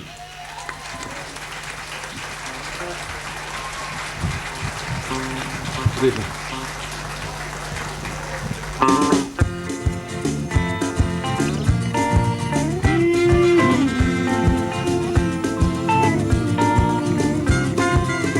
Although I'm far away, you're always on my mind, standing right beside me when I close my eyes. And there is nothing in this world that I won't do to hold on to. The love you give me, I don't know what it is, but when I'm with you I feel fine. To me you hold the magic in your smile. Nobody else can understand the way I feel. That's what makes you mine. I miss the way that I can feel with your eyes, the feeling no one else can give me. When you hold me, there is love in your eyes, and I can see the love you give me. Don't know what it is, but when I'm with you, I feel fine. To me, you hold the magic in your smile. Nobody else can understand the way I feel. That's what makes you mine.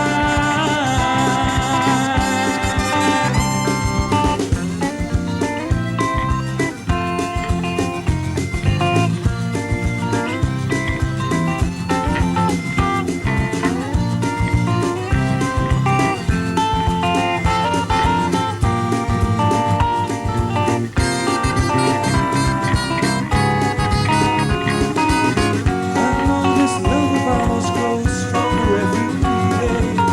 I pray to God that you can leave me, because without you I've no reason to go on. That's the strength of the love you give me. I don't know what it is, but when I'm with you I feel fine. To me you hold the magic in your smile. Nobody else can understand the way I feel. That's what makes you mine. I don't know what it is, but when I'm with you I feel fine.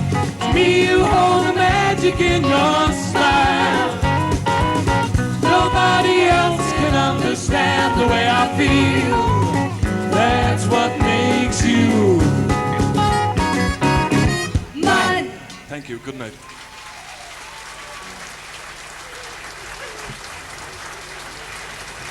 Terry Heron. Song 11 is called Marianne and was composed by Tommy Healy, who reached the finals here last year. Oh, they're all up there. He's a butcher in Athlone. You buy your meat there, do you?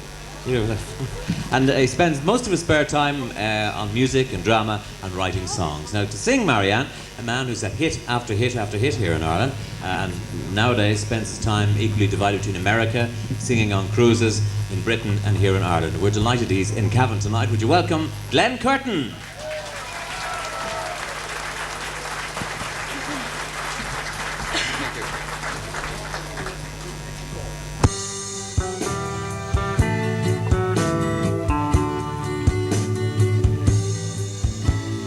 Feel a bit uneasy, life is so breezy, don't be mad. Each time I tell you, I know you're gonna love me, oh, be sad. All the times you tried, each time you died and told me so. The sun will soon be shining in your eyes. Behind every sorrow, there's a new tomorrow waiting there. But you got to know that happiness won't grow if you don't care. Think about the good, forget about the bad times, and you'll find the sun will soon be shining in your eyes. Marianne, you are in sorrow, and in your eyes there's no hope for tomorrow. Lately you seem sad and empty, not the happy hearted one you used to be.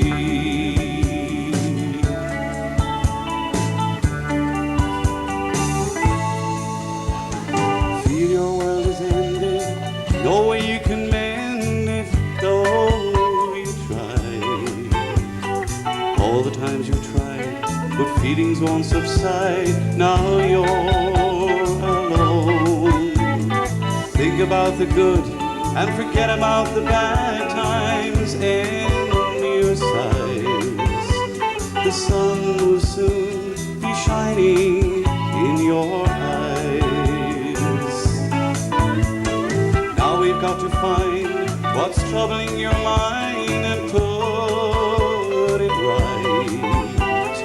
And you must believe in what you can achieve if you just fight.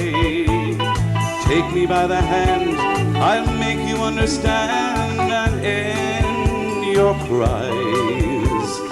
The sun will soon be shining in your eyes. Marianne, you are in sorrow, and in your eyes there's no hope for tomorrow. Lately you seem sad and empty, not the happy hearted one you used to be. Not the happy hearted one you used to be.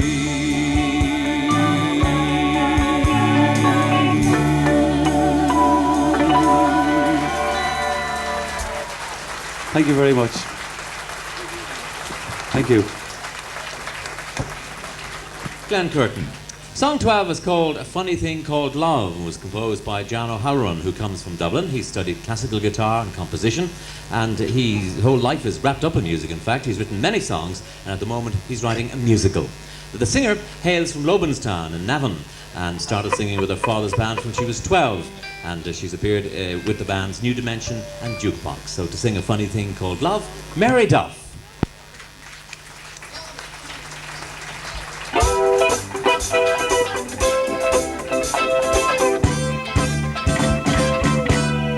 Funny thing called love, it's got me in its bed. Funny thing called love, a thing I know so well. Look into your eyes and see my destiny. Funny thing called love has changed my world for me. Once upon a time I played, went with anyone I crave. Play the field from A to Z. Love that never touched you to me. Once upon a time I vowed I would never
Mary Duff.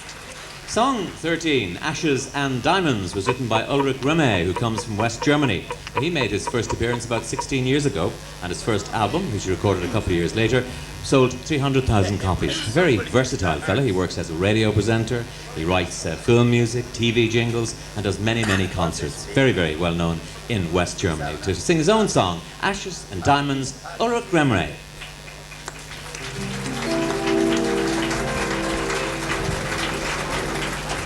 I haven't seen you for a long, long time. Tell me, where have you been? Been on the bottom of the deepest sea and on the mountain so high. Slept with the breath of the ocean and the caress of the wind. I watched the sun as it rose and sank to the edge of the sky. Made me a bed upon flowers and touched the earth with my skin. I saw a young girl who shared with a stranger the last handful of corn. I saw a hungry boy smiling, watching the stars up above. I saw a nurse attending all of the night, a man whose legs had been torn.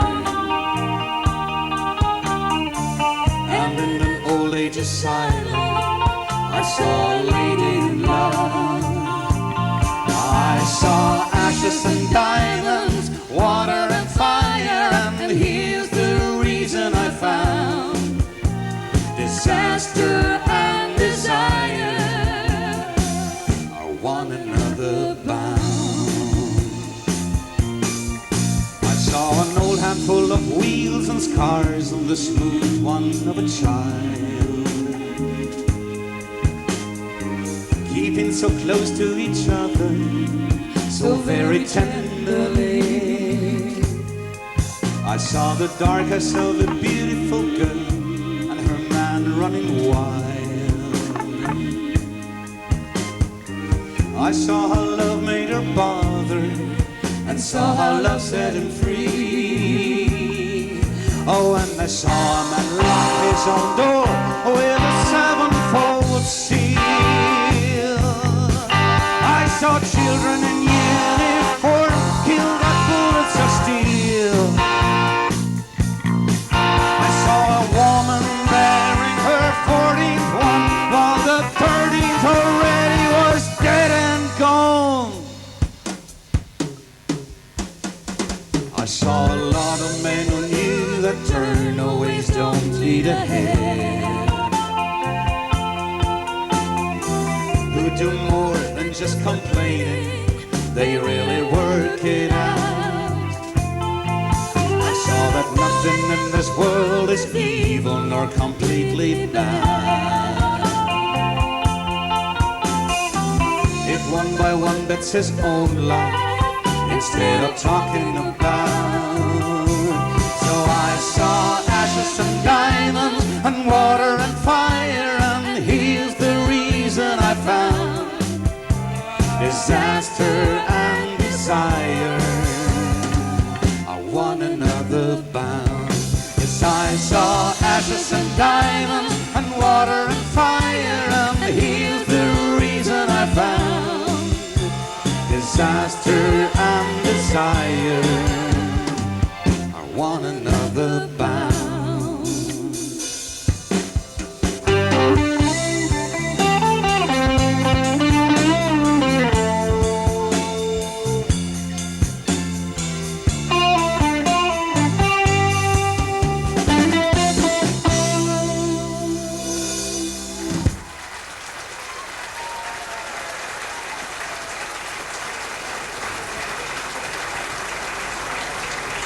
Ulrich Remme.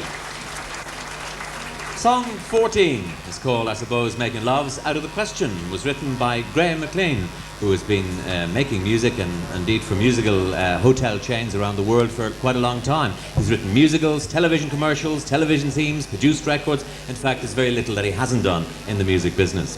Now, singing with Graham is Mandy Bell, one of the leading session singers in London. She broadcasts regularly with the BBC and is also an actress and a dancer. I suppose love's out of the question. Graham McLean and Mandy Bell.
And Mandy Bell. Song 15 is called Unlearned Lessons. It was written by Father Jim O'Brien, who comes from Limerick and is chaplain to the College of Art, Commerce and Technology there. He's always had a keen interest in music and he's been writing songs for many years. Now, to sing the song, a young man who's very well known around Munster in the folk circuit. Indeed, he's been very, very popular down there. And he also spends quite a lot of time singing in America and Germany and has appeared in the Festival Folk series on RTE television. So would you welcome to Cavan, Noel McLaughlin.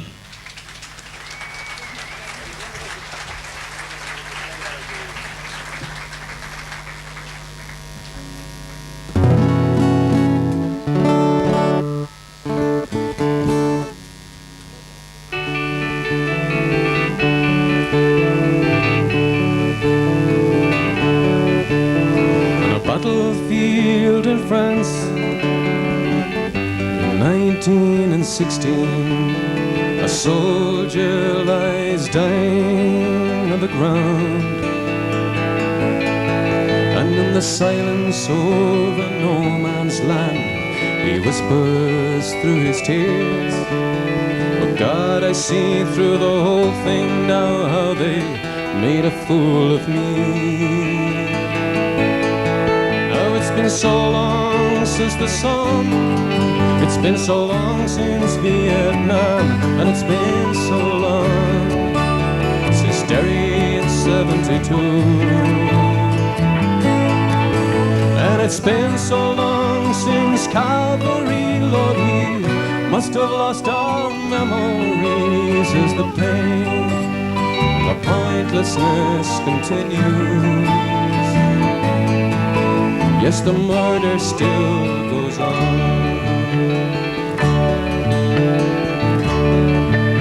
On a street in New York, from a peace demonstration, a button-charged body lies on the pavement, and through tear-gassed eyes and a bleeding heart, he cries so painfully, "Lord, all the unlearned lessons of life have done all this to me." Now it's been so long since the sun, it's been so long since Vietnam, and it's been so long since Derry in '72. And it's been so long since Calvary, Lord, we must have lost our memories as the pain, the pointlessness continues. Yes, the murder still goes on.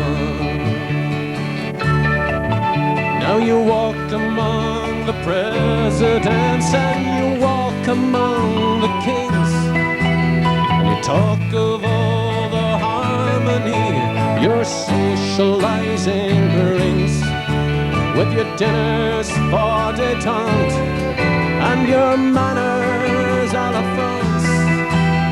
You theorize and socialize while the world dies around you. It's been so long since the sun, it's been so long since Vietnam, and it's been so long since Derry in '72. And it's been so long since Calvary, Lord, we must have lost our memories as the pain, the pointlessness continues. Yes, the murder still goes on.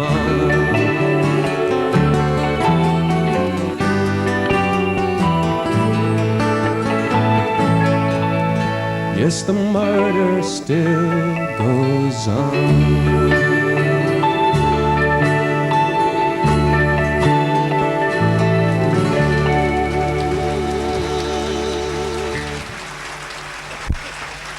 Thank you very much. Noel McLaughlin. Song 16, Baby, All I Ever Need Is You, was written by Pat Dempsey, who's leader of the rock band Steel Moon, who've had 2 excellent singles out, and indeed they got quite a lot of airplay on them in America. And Pat has been in the finals here in Cavan many times. Now the singers are Fran Mean, who's one of the most popular singers in the country, packing out cabaret venues all over the place, and Charlie Downs, who's been singing since her school days, and indeed she represented Ireland recently in the Connaught Festival and had a lead role in the musical Blood Brothers at the Olympia Theatre a little while ago. So would you welcome Fran Mean and Charlie Downs.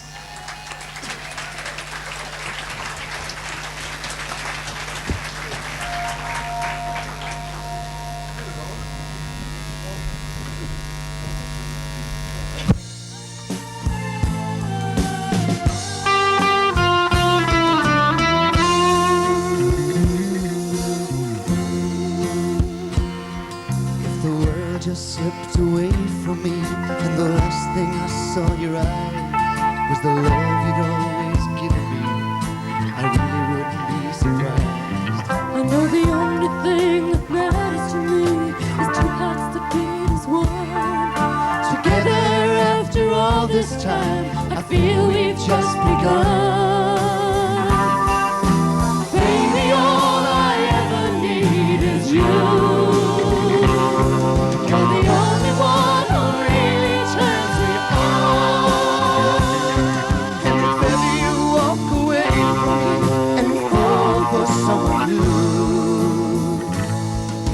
then you know just how I feel. 'Cause baby, all I ever need is you. Baby, all I ever need is you.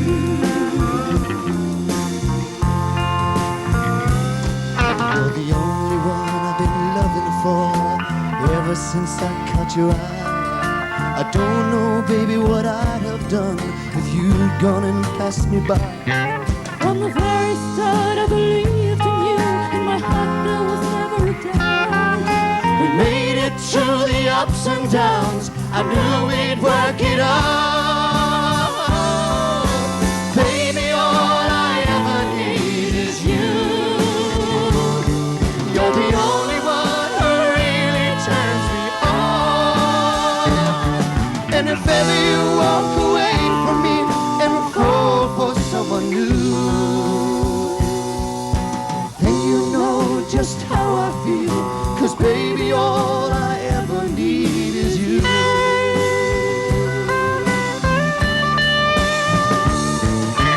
Baby, all I ever need is you. You're the only one who really turns me on. And if ever you walk away from me and fall for someone new, then you know just how I feel. 'Cause baby, all I ever need is you. Baby, all I ever need is you. Baby, all I ever need is you.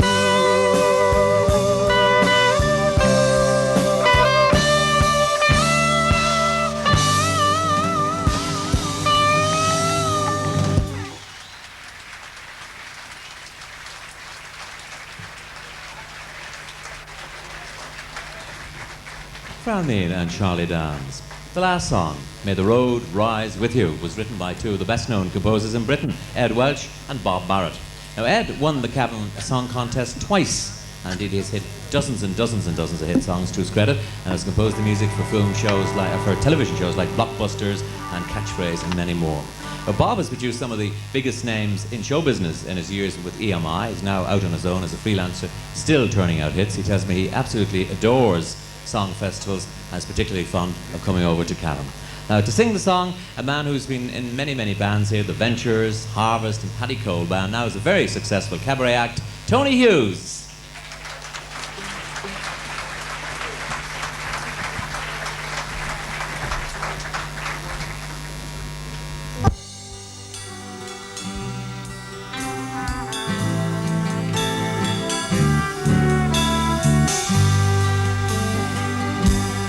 May the road rise to meet you.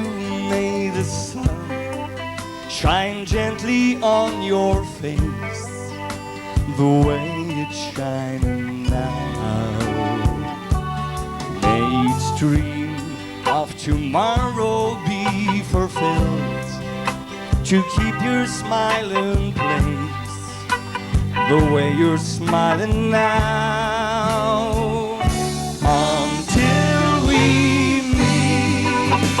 Again, may time and tide break softly on the sand. Until we meet again, may God hold you in the palm of His hand.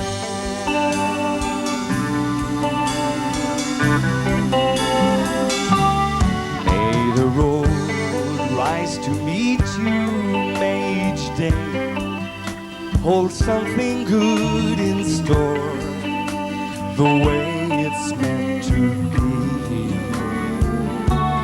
May your destiny bring you so much joy, the world and even more, and then a prayer for me. Until we meet again, may time and tide break softly on the sand. Until we meet again, may God hold you in the palm of his hand.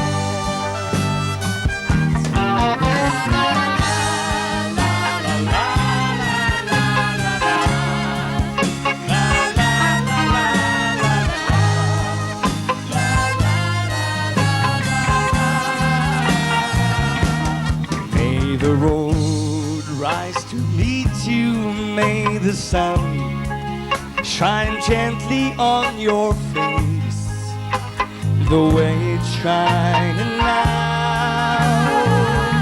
Until we meet again, may time and tide break softly on the sand.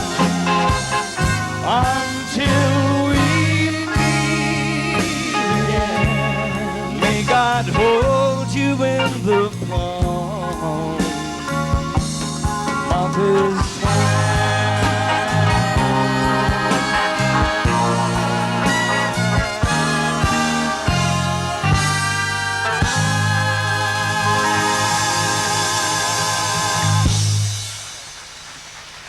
Thank you. Tony Hughes.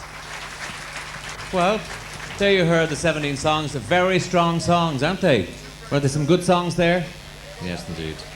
I'd say that the jury are going to have a very, very difficult time in picking out a winner from those 17 songs. But ladies and gentlemen, you may retire now. The jury, you may retire now. And the very best of luck to you. All right, give a round of applause to our jury, ladies and gentlemen, making the way, an unenviable task.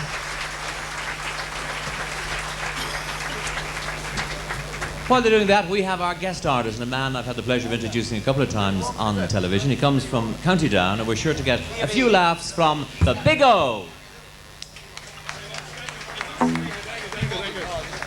Thank you very much. Very good evening to you, ladies and gentlemen. You're very welcome along to the Kilmore. Oh, yes, good evening. You're very welcome along to the Kilmore Hotel. What about a round of applause for Gabe Bourne? He's great, isn't he? Oh, sorry. Sorry, it's Larry Gogan. No, even Larry heard about the RTE cutbacks. That's why he came in black and white tonight. So there you are. Ladies and gentlemen, do me a favour if you wouldn't mind. We want to make this a real homely night. Would you turn to the person on your right, shake their hand and say good evening? Come on, quickly. Come on, person on your right, shake their hand, say good evening. Lovely. Now, would you turn to the person on your left and say, would you like the length of a tenner? But nice to see Irish Cement here tonight, all well hardened in the corner, with Mr. White. Do you know the difference in Mr. White and a coconut? You can get a drink out of a coconut. Yes, thank you for the round of applause for Mr. White. Well, ladies and gentlemen, isn't this a fabulous place? Isn't this a fabulous room here? And the kids are going to be in here in about 2 hours' time, disco dancing, which takes me back to my youth. I went to dancing in the middle 60s, when dancing was dancing. And it was show bands, do you remember? Dickie Rock, Big Tom, Joe Dolan, do you remember? I remember 17 years of age going for my first drink and walking into the bar. I was a big fella for my age. And I said to the barman, could I have a pint of shandy, please? And this old fella with a flat cap and a walking stick, he said, listen, son, don't be drinking shandy. Bottle of stout and a half of whiskey. Get it into you, it'll do you good. I was there for 3 hours. Get it into you, it'll do you good. 3 hours later, I was lying out in the car park. He was rubbing my back. Get it up, it'll do you good. Okay. And then you headed for the dance. Now, in the middle 60s, it was parochial halls. And the dances were run by the priests. You know the old saying was a pound's a priest. You know the story. And I remember going up to the hall and me full drunk. And the parish priest stopped me at the door. He said, drunk again, Big O? I said, oh, you father, so am I. And into the dances. And do you remember the dances that time? 300 men down that side, 6,000 women up that side. And there was always two women dancing on their own. Maggie and Bridget. One woodbine between the two of them. Give us a drag of that, Bridget. Says I'll split these two up. Says I to Bridget, are you dancing? She was raging. She says, I never dance with a child. Says I'm sorry, I didn't notice your condition. Well, I got in front of Maggie. Now, Maggie was an ugly woman. Like, God gave the people the right to be ugly, but Maggie abused it. She had the biggest set of buck teeth ever you seen in your life. You never seen a set of teeth like them. Do you know what I'm going to tell you? She could have kissed you and plucked your eyebrows at the same time. She could have knit an apple through a letterbox. Says, are you dancing? And here we were. And I was real sophisticated. I was going like this. She was going like that. I think the last thing went in her drawers or something. Says, do you come here often? She says, no, only when there's a dance. Says, do you dance here all the time? Oh, no, she says, sometimes I dance over there. And sure, all you want to do is get her out onto the nearest ditch. Do you remember Lorna Doone? This was her sister, Nahan Doone. And what's the next step? You get married. Now listen, gentlemen, this is very true. When a woman walks in through the church door on the arm of her father, the first thing she sees is the aisle. The next thing she sees is the altar. Then she sees you. And that's her motto for the rest of her life. I'll alter you. Right?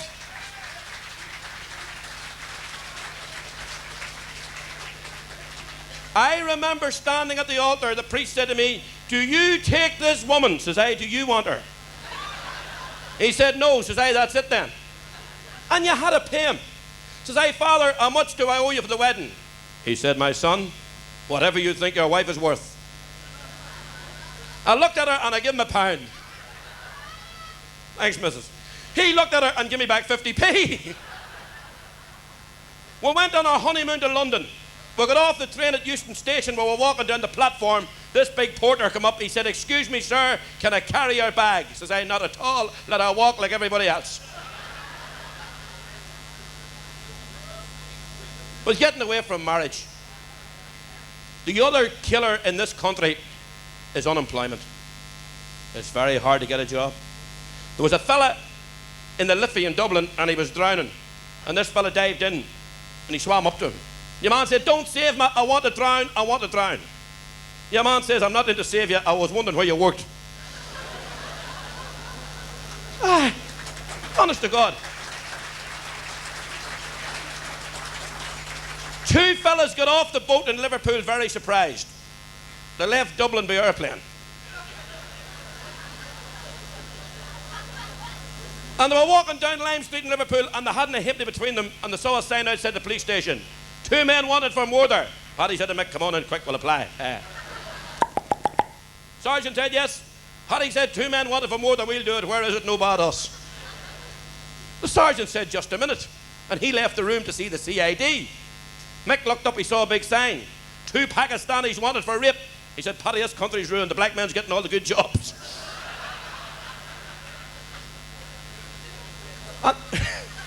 If you're going to clap, will you clap together? I haven't that long here. Thank you. I was beginning to think the only thing clapping Cavan was the cows, honest to God, but no matter. Then, of course, we move on from unemployment to religion. And we have a very famous man up our country. And him and Mr. Robinson was in Dublin lately. And he got back into his church in the Ravenhill Road and he got up on the pulpit.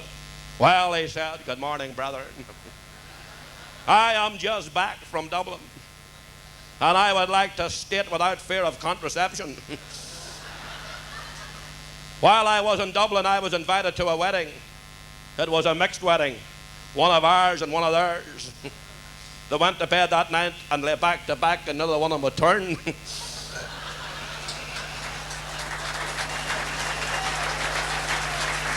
Thank you very much. I would ask you not to clap as there will be a silent collection a little bit later on. The buckets are ready at the side.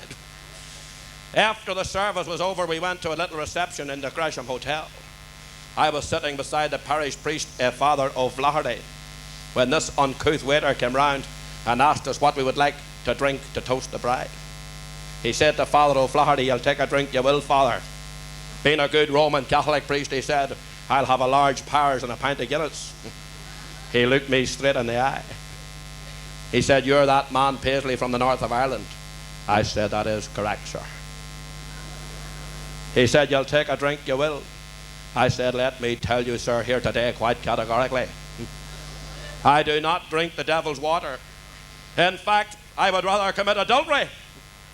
At that, Father O'Flaherty handed back his drink. He said, I didn't know I had a choice.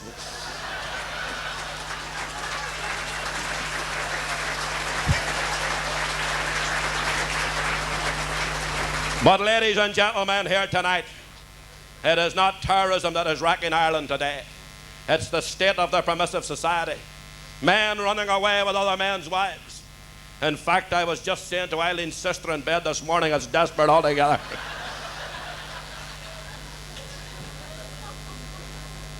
What about the wee fella from Belfast coming down the Falls Road last Saturday night, 12 o'clock, full as a monkey? Oh, Danny boy. And it started to rain. And he dodged into the chapel, St. Bridget's Chapel on the Falls Road. He walked up the aisle of St. Bridget's Chapel and over to the left, and there was a statue of the Virgin Mary. The wee drunk fella bowed. The statue bowed back and he fainted. And he run down to the parochial house. He says, Father, come quick. He said, there's a statue of the Virgin Mary up here in the chapel going mad. The priest says, go home. He says, you're drunk. Come back in the morning after 12 Mass and we'll give you the pledge. Wee fella says, on my mother's grave, Father, come up quick. So the priest put on the house coat and the slippers and he walked up the aisle of St. Bridget's Chapel, over to the left, stood in front of the statue of the Virgin Mary, bowed, the statue bowed back and the priest fainted. And it was on UTV the next night on the television and they were interviewing Gerry Adams from Sinn Féin and his reverence. And the interviewer said, Mr. Adams, what do you think of this statue in West Belfast bowing? Gerry Adams says, well, it's a sign like that the troubles is nearly over, like it's a good sign for the people of Belfast. It's Republican propaganda, that's what it is. And I intend walking up the Falls Road myself and confronting this statue. So the next morning at 10 o'clock, St. Bridget's Chapel on the Falls Road was surrounded. 45 helicopters, 26 tanks, and about 14,000 soldiers. And the Reverend Ian Paisley walked up the Falls Road, up the aisle of St. Bridget's Catholic Church, over to the left, stood in front of the statue of the Virgin Mary, bowed, and she fainted.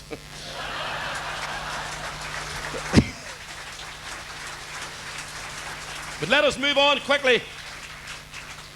Let us move on quickly, ladies and gentlemen, from religion to tourism. And you know, we are all delighted that every year there's a good influx of Yanks arriving. But you know when the Yanks arrive in Ireland, like they're here to let everybody know they're Americans. And this Yank arrived in Shannon Airport and he came out through the terminal door and out onto the tarmac and he waved a taxi. Taxi! Wee Paddy pulled up with a taxi. Now, when I say a taxi, it was a 1923 Morris Minor JCB, 2 forward and 1 reverse. The Yank said, I want to go to the Ryan Hotel in Limerick. I want to be there in 2 hours. No bother at all, says Paddy, get into the back of the car. So the Yank gets into the car and out to go. Out the road, bumpity, bumpity, bumpity, bumpity. They're about 3 miles out the road and the Yank said, stop the car, Paddy. There's a goddamn cow in the field's got no horns. Back home in Texas, all the cows have got horns. Why the hell has that cow got no horns? Paddy said, well, no, sir, says he. There's 3 reasons why that cow might have no horns. Says he, that cow might have been born without horns. The farmer, says he, who owns that cow might have cut the horns off. But the main reason is it's a horse.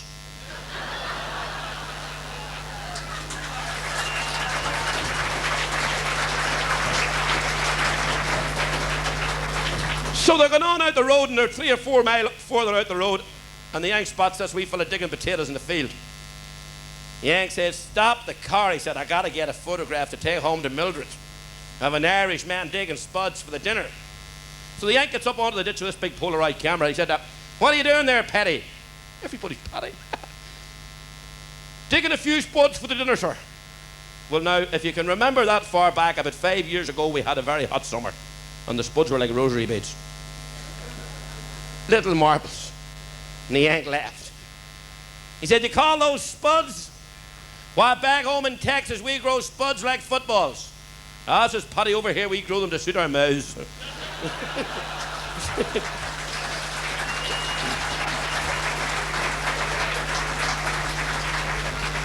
So he decides, he gets to Limerick anyway, and he decides that he'll move on. I gotta go to Northern Ireland, see what it's like up there. Is it really as bad as what it is? So he gets on this train in Limerick, and the train's going to Belfast. And he's wandering up and down the carriage looking for a seat. He comes upon this lady sitting with a little poodle beside her. He said, "Ma'am, would you mind removing your little dog so I can sit down?" She said, "Certainly not.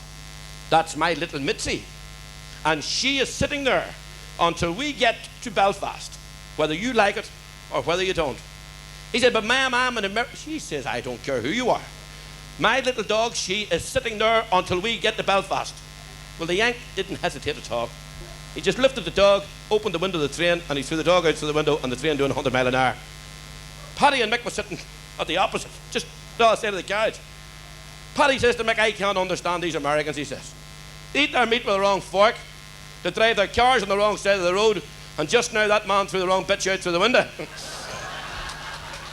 So there you are.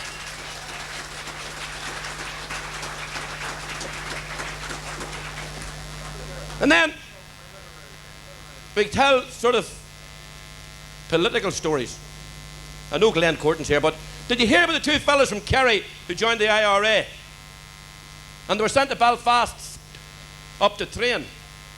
They put them into this safe house in West Belfast, and they were there for about a week. And after about a week, the phone rang, and Paddy lifted the phone.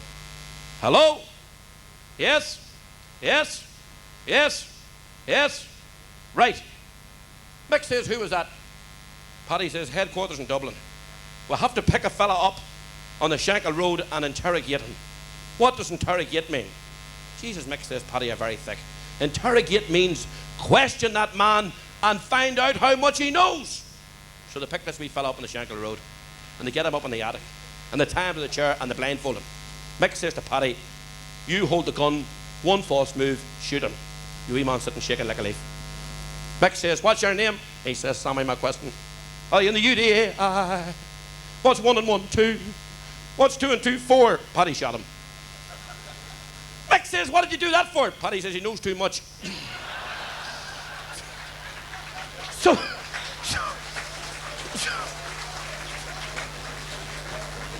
So the phone rings the next night. Mick says, "Paddy, leave that phone alone. I'll answer the phone this time." So Mick lifts the phone. He says, "Yes, yes, yes, yes, right." Paddy says, "Who was that?" Mick says, "Headquarters in Dublin. We'll have to ambush the army tomorrow night on the Falls Road at 11:30. Paddy says, "I can't wait. I'm all excited. I can't wait." 11:15 the next night, the two boys are armed to the teeth, lying in the bottom of this woman's garden, and the rain is pouring down. The wind's howling, and they're freezing. Mick says to Paddy, "It's 2 minutes to 11:30. Get ready." Paddy says, "I'm ready." 5 to 12, no sign of them. Mick says, "They're late." Paddy says, "God, I hope nothing happened to them." There you are.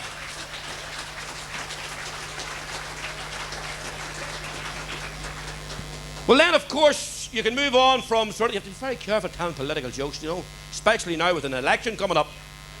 The Reverend Ian Paisley, he said, "Well," he said, "I'm hoping," he said, "that Mr. Charlie Haughey will get in." Or he said, "If Mr. Haughey makes it to the top, the first piece of legislation will be that all the donkeys in the south of Ireland will not go hee-haw, they'll go haw-hee."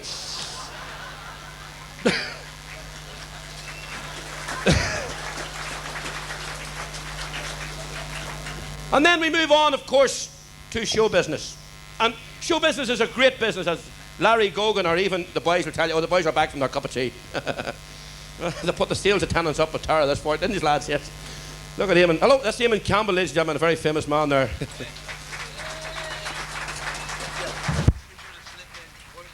He asked RTE for a rise so he could get his hair cut. But he didn't get it yet, as you noticed.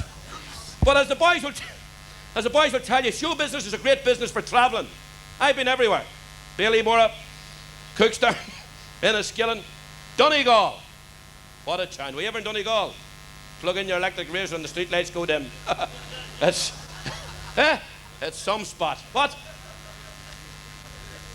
I remember one night up in Donegal, there was a flag keel on, and I couldn't get any digs anywhere.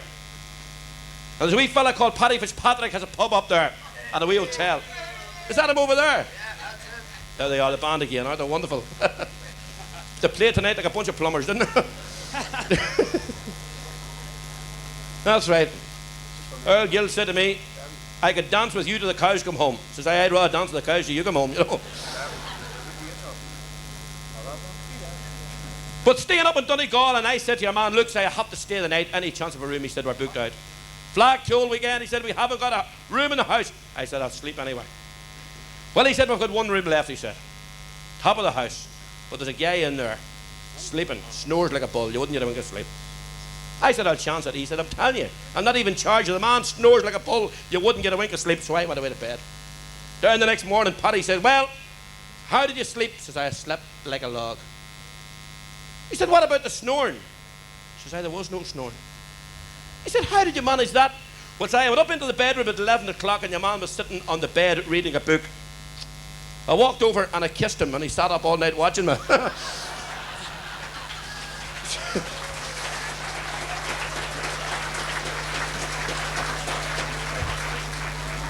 Well, ladies and gentlemen, I am coming very near, I think, to the end of my little stint. The jury are out there making their mind up. It's like the Pope, we're waiting for the white smoke. But Larry Gogan's going, we don't know yet. But I'll tell you a very funny story about a little admiral who was living in Galway. And he was one of these old English admiral chaps. I say, what, oh boys. And he lived at the top of the lane. And down at the bottom of the lane was Paddy. And Paddy didn't like the admiral, and the admiral didn't like Paddy. No love lost. But the admiral had a duck called Nelson. And the only pond about was the pond at the back of Paddy's house. And the admiral was that proud, he wouldn't ask Paddy, could he swim the duck on the pond. So the duck was dying, and the admiral took the duck into the vet. The vet examined the duck, and the vet said, the duck's dying. The admiral said, I know the duck's dying. He said, I want you to cure it. The vet said, well, the duck needs exercise. The old admiral said, well, I take it for a walk every day. The vet said, you don't walk a duck, you swim a duck. Well, he said, the only pond around here belongs to Paddy, and I don't talk to Paddy, and Paddy doesn't talk to me, and that's it. The old vet says, well, listen, it's as simple as this. You're either going to have to bury the hatchet or bury the duck. One or the other. So the admiral would be home anyway, and he was home for about 2 days. The duck was getting worse, so this morning he said, to hell with Paddy. And he put the duck under his arm and he headed down. He was just going round the side of Paddy's gable wall when Paddy stepped out. He says, Paddy, where are you going with the pig? The admiral said, you fool, that's a duck. Paddy said, I'm talking to the duck.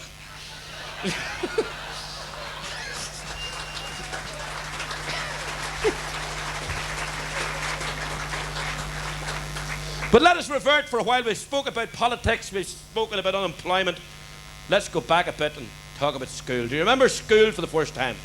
Lord, I'll never forget the first time I went to school. We short trousers on me, you know. And our school was a funny little school. Teacher said to me, you. I said, yes, sir, knees knocking. Question on religion. I said, yes, sir. He said, who was the first woman on earth? I said, I don't know, sir. He said, you do know. He said, who was the first woman on earth? I said, I don't know, sir. He said, I'll give you a clue, apple. I said, was it Granny Smith?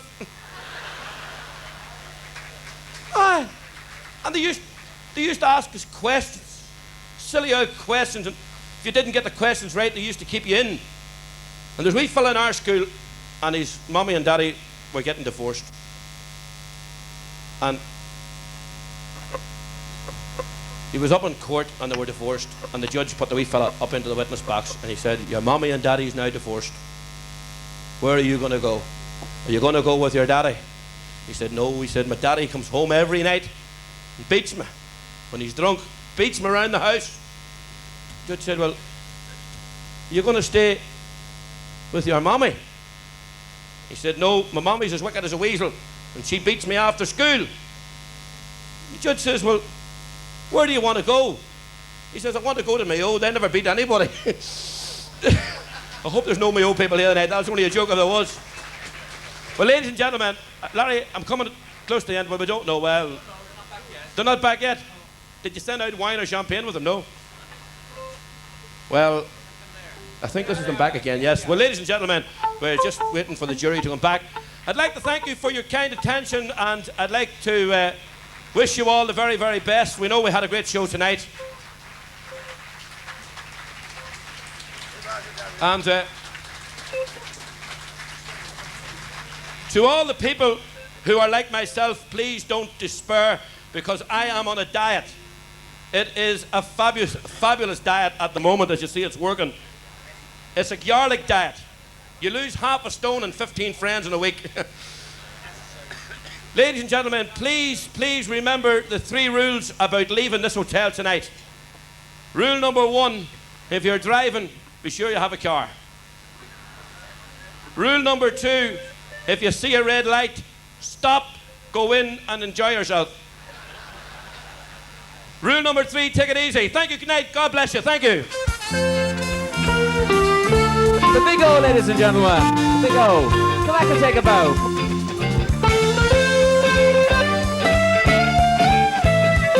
The big O, thank you very much indeed.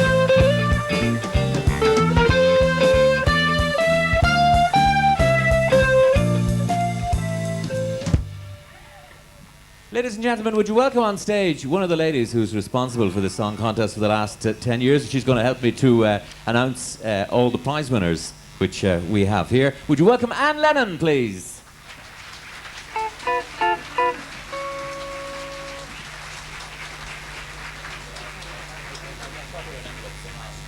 So, will I announce the third prize first then? Please take us all out of our misery. All right. The third prize, that's the prize of £200, sponsored by the EEC. The song Marian, written by Tommy Healy and sung by Glenn Curtin.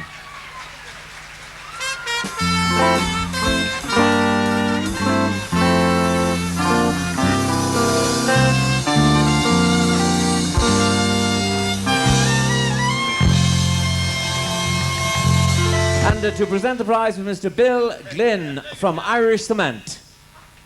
Tommy Healy, if you're there, please come forward. We'd like Tommy Healy to come up, and Glenn Curtin, and that's Bill Glynn. There you are. That's it. So where's Tommy? Tommy Healy. There you are, Tommy.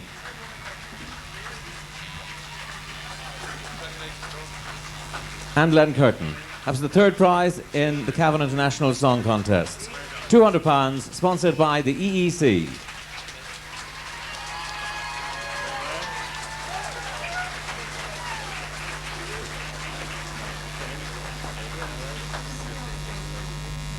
Second prize of £300, also sponsored by the EEC. Do you want me to say it again for you? The second prize of £300, also sponsored by the EEC, goes to West Germany. Ashes and Diamonds, written and sung by Ulrich Remme.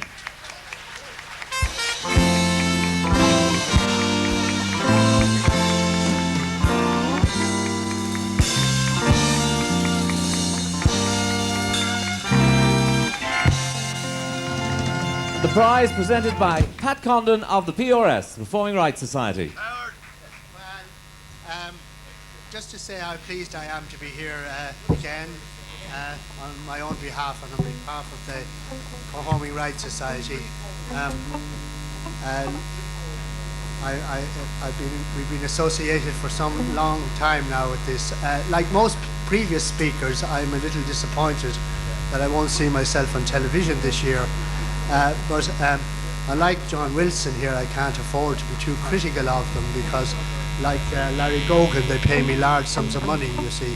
Must be joking. Unlike John, however, I can be mildly critical, with emphasis on the mild part of it, because I enjoy so much hospitality down here that there isn't a major sponsor out there. There must be one somewhere for this contest. And I hope that I'll see both a major sponsor and RTE along with myself here next year. So I'll present this prize. Pat Condon, thank you.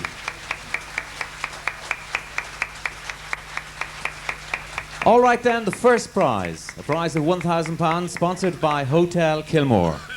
The winner of the 10th Cavan International Song Contest goes to the song I Suppose Making Love's Out of the Question, written by Graham McLean and sung by Graham McLean and Mandy Bell.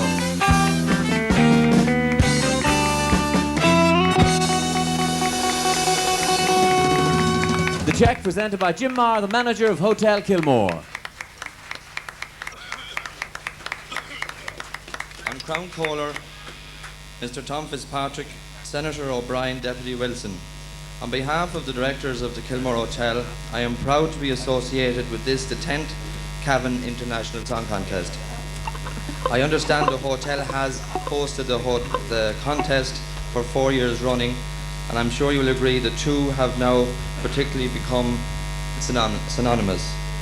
I would like to congratulate Anne Lennon and Maura Maloney on yet another great success, and thank them both for bringing the contest to the Kilmore Hotel. I hope you enjoy the remainder of your evening. Thank you.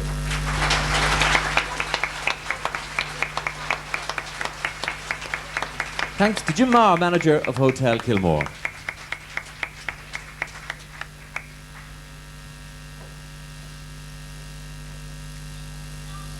Oh, sure, cool. Yeah. We will indeed in a few minutes' time. Some other prizes to give away. They'll be back to sing it. Back at a few. Are you going to stay here? Yeah. Now we have some £100 prizes to give away, going to Pat Dempsey, who sang, or indeed who wrote, "Baby, All I Ever Need Is You," sung by Mary Downs and Fran Meehan, and sponsored by Hartons Concrete.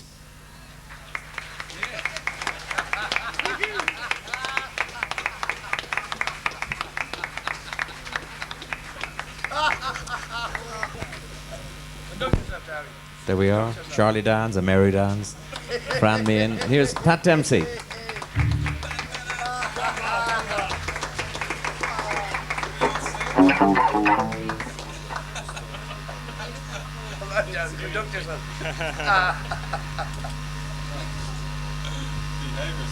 All right then, another £100 going to Ed Welch and Bob Barrett for "May the Road Rise With You," sung by Tony Hughes and sponsored by the Agricultural Credit Corporation of Cavan.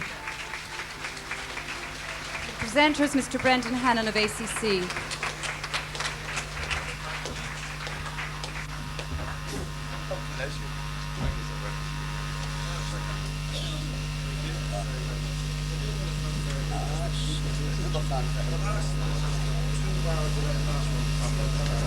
Another £100 to Mike Maxfield and Mel Dean for the song "Where Do We Go From Here," sung by Karen Taylor and sponsored by the Norwich Irish Building Society.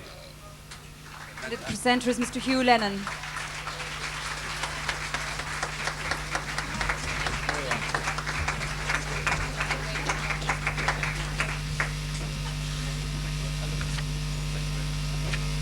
We'll have a little slight break. Tom is just changing the film in his camera now, if you don't mind waiting, please.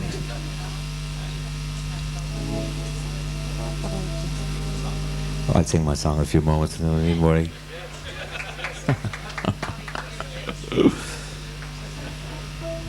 Where's he gone? Oh, he's over there.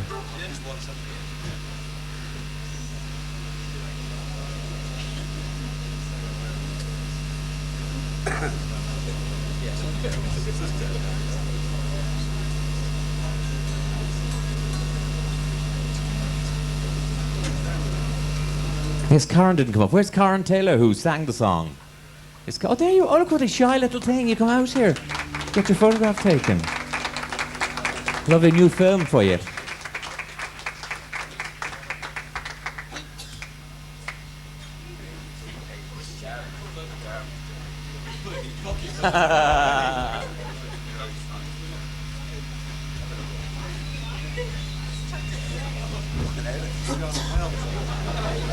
They've lost the check. Oh, you have it, have you? No. Yes, you may. I'll borrow another one. All right.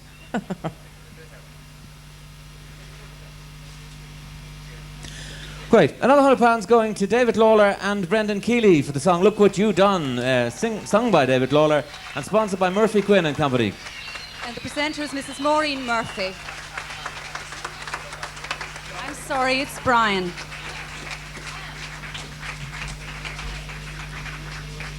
Dave Lawler and Brendan Keeley, please.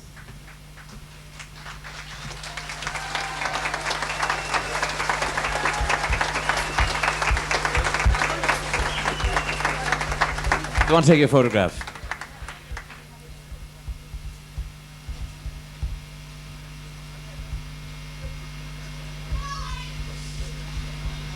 Another £100 to John O'Halloran for the song "A Funny Thing Called Love," is sung by Mary Duff and sponsored by Mervyn's Tyre Centre.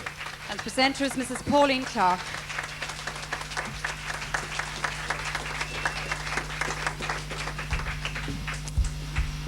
John O'Halloran, please. And Mary Duff. Here they come. Mary Duff, John O'Halloran.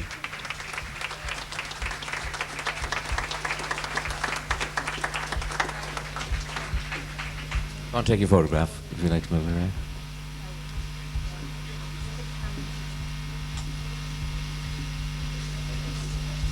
Another £100 prize to Martin Dillon for the song I Do Anything For You, written by Martin and sponsored by Intertruck Ireland Limited. And the presenter is Mr. James Boylan, who's deputising for Eamon Boylan, who can't be here tonight.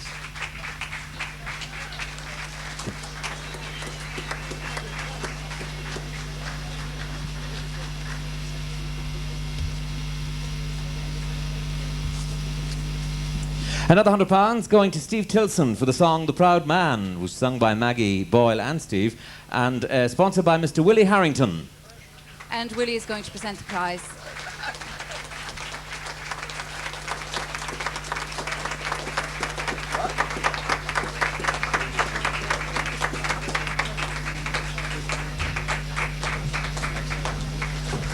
Have a care, lads. Have a care.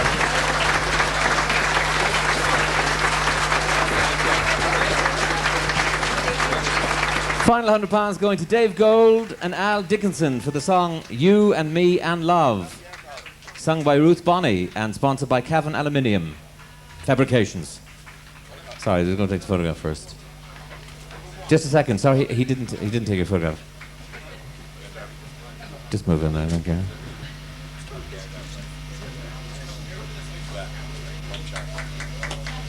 Right, that was Dave Gold and Al Dickinson for You and Me in Love. The singer was Ruth Bonnie, Cavan Aluminium Fabrications. And the presenter is Mr. Paddy Ronaghan. I do anything, lads. I do anything.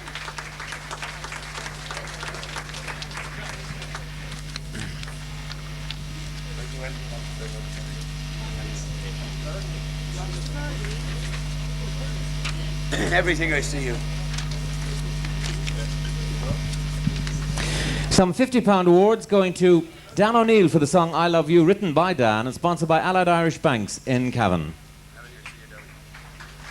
And the presenter is Mr. John Talbot. Boy. Thank you, Kevin. I love you.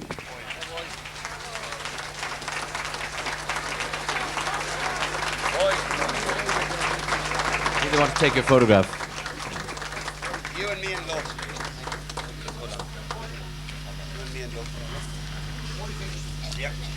You and me in love. You ready for that one?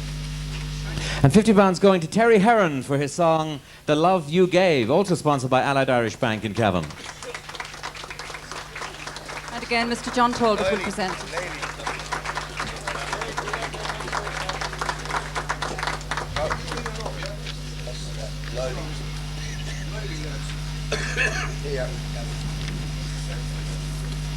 Another £50 to Louis Austin Lou for the song Lely, sung by Jonathan Mark and sponsored by Bank of Ireland in Cavan. And Mr. Michael O'Connell will present the prize.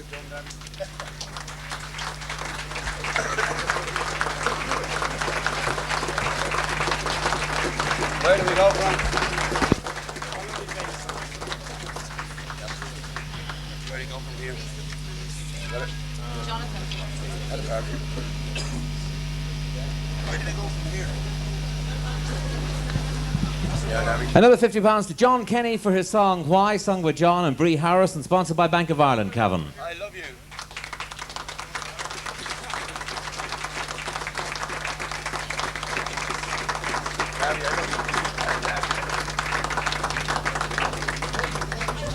I love you. Thank you.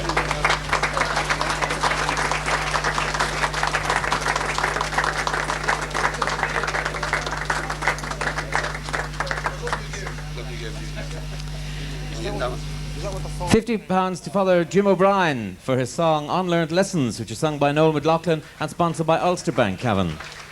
And the presenter is Mr. Tom Carolan.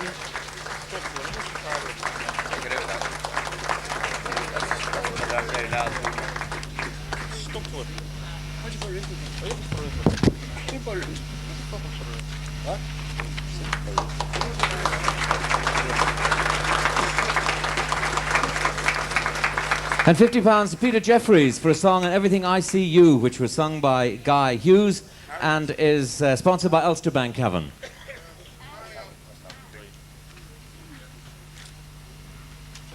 Just trying to keep you on the edges of your seats. There's more film going into the camera. Next thing I have is everything called up.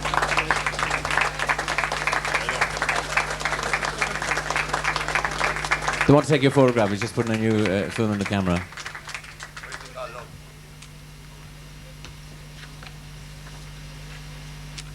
The ashes and diamonds. You don't have that, you know. Ashes and diamonds.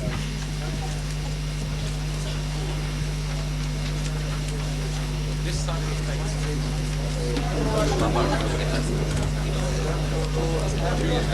What's next? The next one I have? What? Yeah, I wasn't down yet. Photograph. Radio, ladies and gentlemen, how about a big round of applause for all our composers and our singers?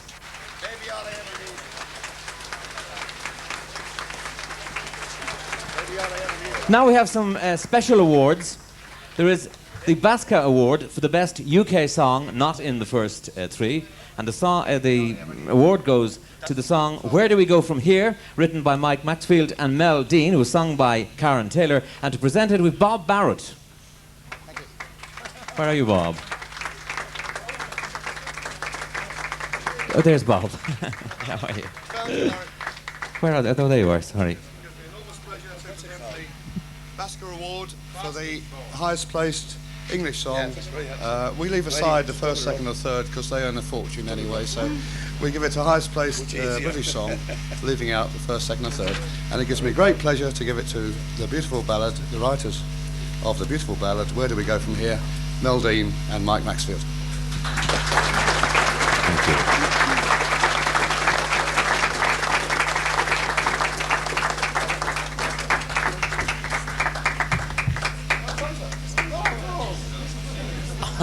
You took it. He took it while you were presenting it, yeah.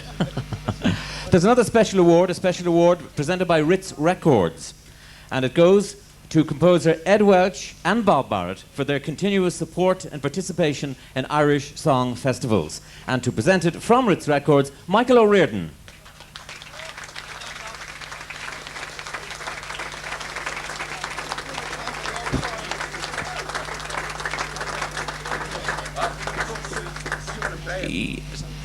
The Old Timers Award, by the sound of it. We are most grateful. Thank you very much indeed, Michael. And next question. Thank you. Michael, would you mind coming back? I don't want to take your photograph, Michael. I know you're shy, but... And lads, we have the major opus back, please. You have another special award, Michael, haven't you? Were you going to do that now? Right. You can use any mic you like, yeah, sure. You just want to get beside Anne Lennon. I do, yes. Thanks, Anne. On behalf of the International Federation of Song Festivals, FIDOF, I'm pleased to present the Special Medal of Outstanding Achievement to the Cavan Song Contest organisers, Anne Lennon and Maura Maloney. This was presented...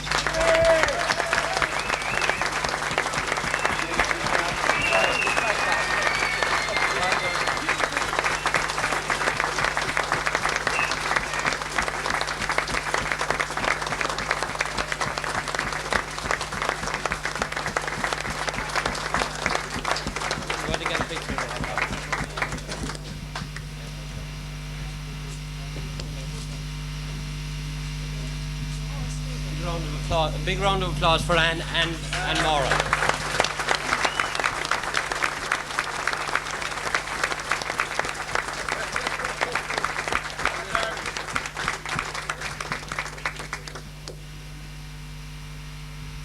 That's all I have to say, I think. I don't believe it. I obviously have to say some words of thanks, and I will do my best to be as brief as possible, but you'll understand that tonight is a very, very special occasion for us. So, distinguished guests, ladies and gentlemen, I shall begin by thanking people in more or less a general way. Evidently, without your goodwill and financial assistance, none of this would have been possible. As might be expected, our memories through the years are many and varied. Both Maura and I agree that by and large they're happy memories of great songs, such as tonight, fantastic artists, lasting friendships formed at home and abroad on the many occasions on which we were honoured to represent, especially Cavan, and even more especially Ireland.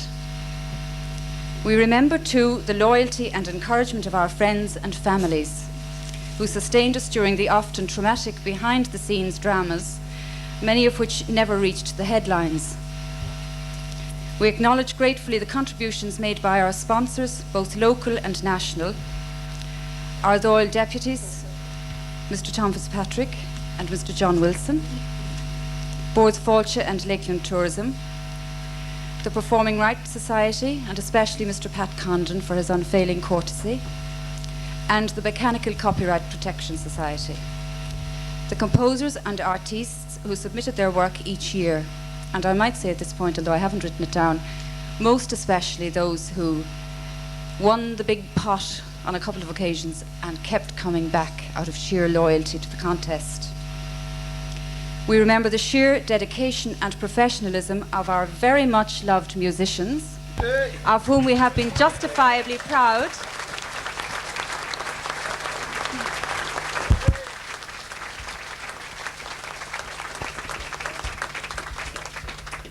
For 9 of the last 10 years, they have worked under the direction of the one and only Earl Gill.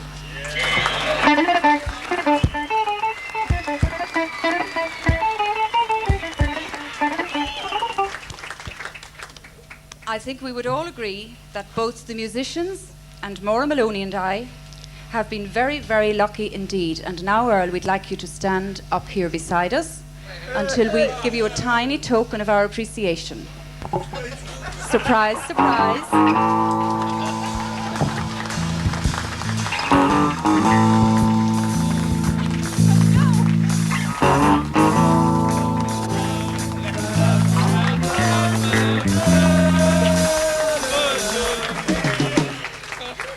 And I might add, in case you haven't noticed, he went out and changed his trousers just for this. The brown stripes. Actually, he met with a little accident earlier on. Now, we've been fortunate too in being able to call on Dave Gold during the last 3 years in order to place an option on what we consider to be the best vocal backing group anywhere in the world. Thank you, Dave, June and Stephanie.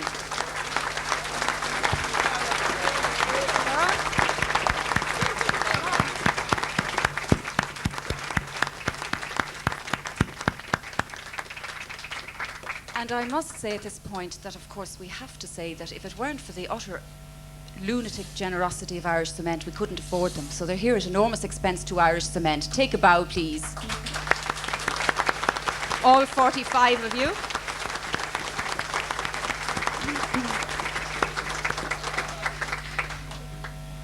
Now, we've had the unstinted support of somebody else who's standing not too far away, and I'm speaking of Larry Gogan, who gave generously of his personal advice and his allotted airtime in order to boost our chances of success during the last 10 years.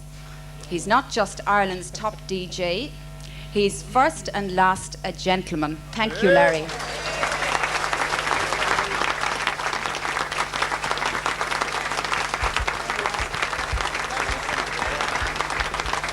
Making me blush. In reviewing the history of the contest, we recall that we've experienced, as Mr. Fitzpatrick said last night, airstrikes, postal strikes, dreadful weather conditions, and that was the one occasion on which Larry missed the show, through no fault of his own, economic recessions, dates which clashed with the general election of 1982, the advent of live coverage by RTE, and very regrettably the recent withdrawal of same. Throughout all of this, we like to think that we never lost sight of the fact that the people we would meet on the way up were the same people we would meet on the way back. It's therefore very comforting for us to note that the majority of the faces in front of us here tonight were with us in 1978, Thank you very much for that.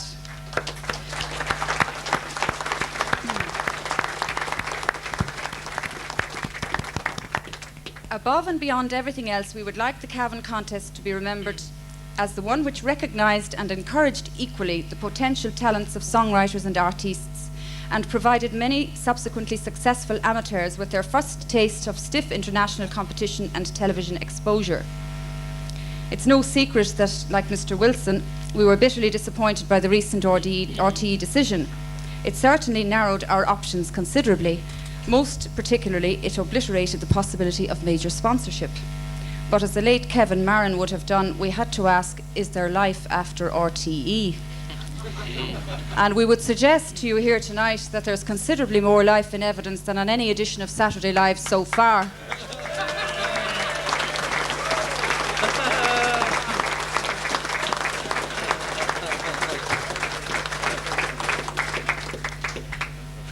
To the incoming members of the government, please can we have our own television station, and we'll run it for you. We'll make it work.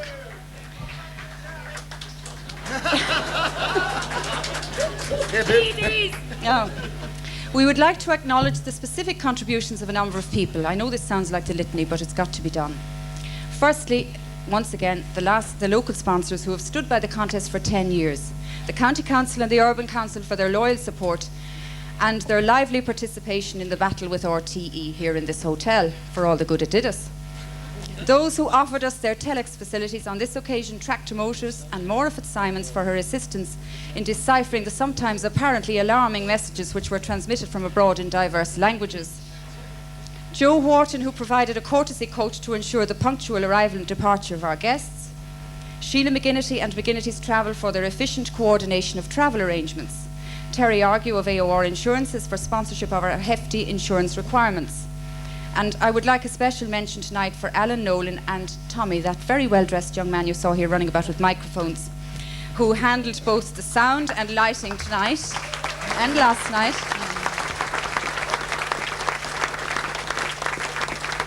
And of course, our own staunch helpers, Brian Sullivan, John Conlon and Bud O'Neill, who've been with us again for 10 years. Thank you very much. Our security men, Benny and Joe, and if you got by those two without a badge, good luck to you, you're welcome to the seat. And our stewards, all of whom were elegantly attired, courtesy of Brendan Young. Thank you, Brendan. Our charming and efficient hostesses, who dressed quite stunningly at their own expense, I might add. Those who supported our programme by their advertisements. Cavan Crystal, who sponsored the beautiful engraved paperweights which we've been presenting these people with tonight. The sponsors of pre-contest receptions on this occasion, Tenants last night, and this evening, Irish Cement. Thank you very much indeed for your help.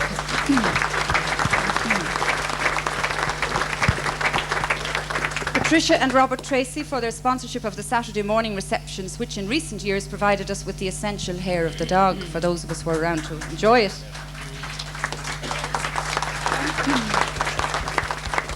A special mention for Mr. Tom Fitzpatrick Cancorlia for his gentle persuasion of Board Fáilte in relation to the generosity of their disbursements to us.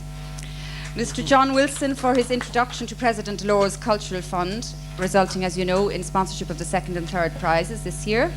Mr. Peter Rogers, proprietor of the Hotel Kilmore, who came to our rescue by sponsoring the first prize of £1,000, because some of you may not know that when we printed that brochure, we didn't have any sponsors of either first, second or third prize. We are deeply appreciative also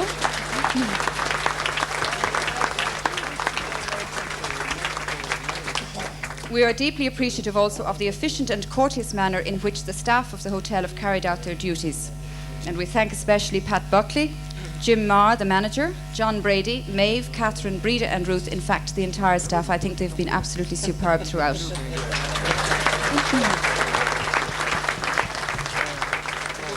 Our thanks also to the editor and staff of the Anglo-Celt, to Andrish McEntee of the press, and in fact to Barbara, who is sitting down there and who paid her dues in advance, which is rather unusual, and to Richard Black for sponsorship of our programme. Paddy Ronaghan played his part by reappropriating his own cameras from the RTE election coverage team in order to video the contest. while simultaneously persuading the newsroom staff that this is in fact a newsworthy event.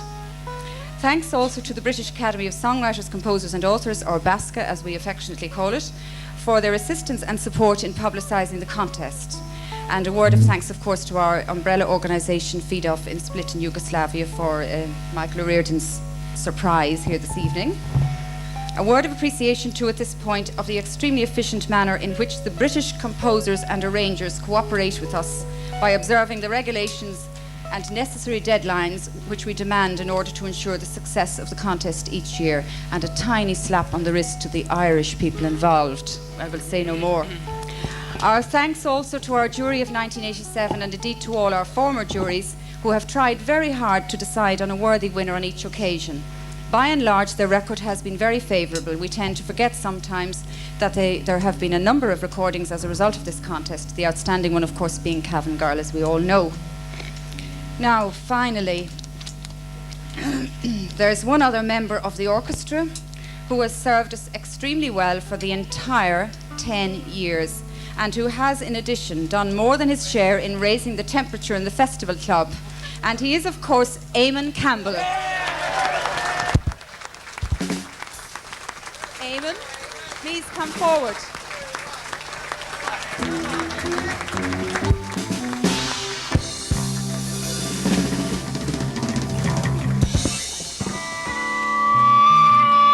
We want you, Eamon.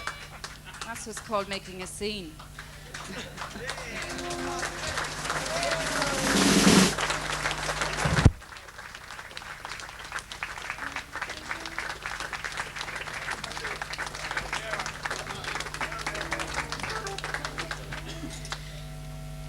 Now, finally, on Maureen's behalf and on my own behalf, a special thank you to you, our loyal audiences, for your patronage through the years. We hope each and every one of you has been rewarded by your enjoyment of the shows, especially this evening. In conclusion, may we wish you a pleasant evening in the Festival Club. Now back to the school bit. Go merimish goler bio an amsho harish, goramila mahakov, and now could we have a repeat of tonight's winning song? Thank you very much.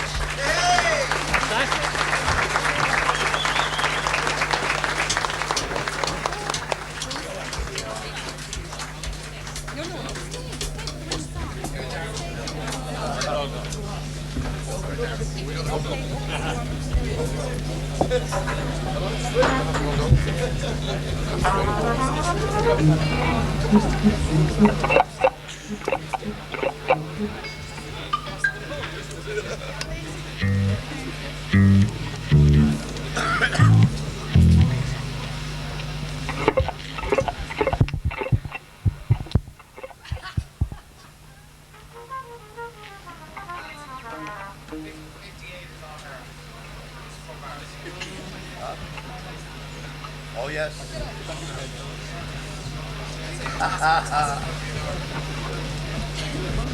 Ready?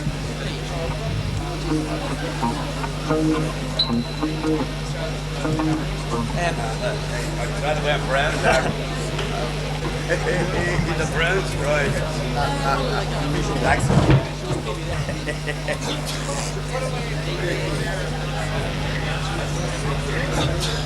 Bless you, Paul.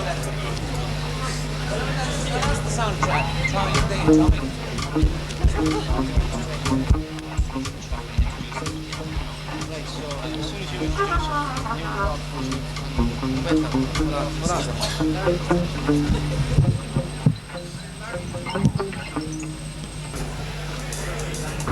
All right, ladies and gentlemen, once again, the winning song in the 10th Cavan International Song Contest. I suppose Making Love is out of the question, written by Graham McLean and sung by Graham McLean and Mandy Bell.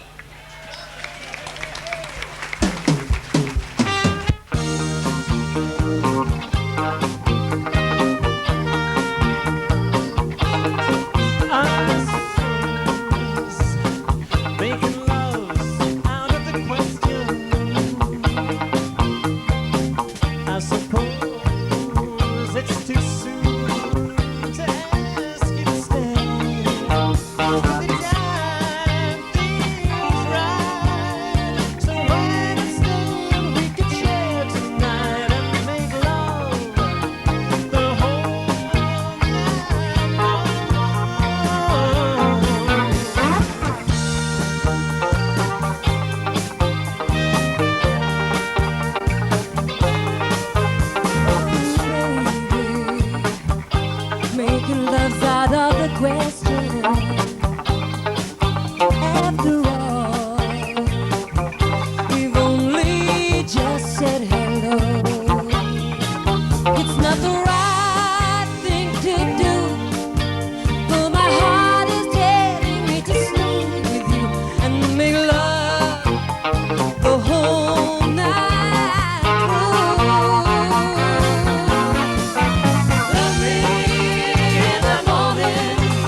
Making love's out of the question. Are you sure? Are you sure that you don't want to stay? How do you do your You can promise not to tell. We'll make love the whole night. Love me in the morning. Love me in the evening. Love me anytime, anywhere. No other way. Don't run, don't run. Stay finished what we both began and make love, baby. Let's make love. Make love, do it. Let's make love and make love the whole night long. Let's make love, baby. Let's make love.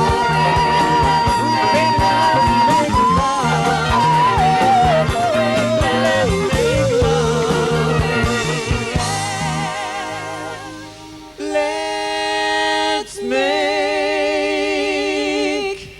love.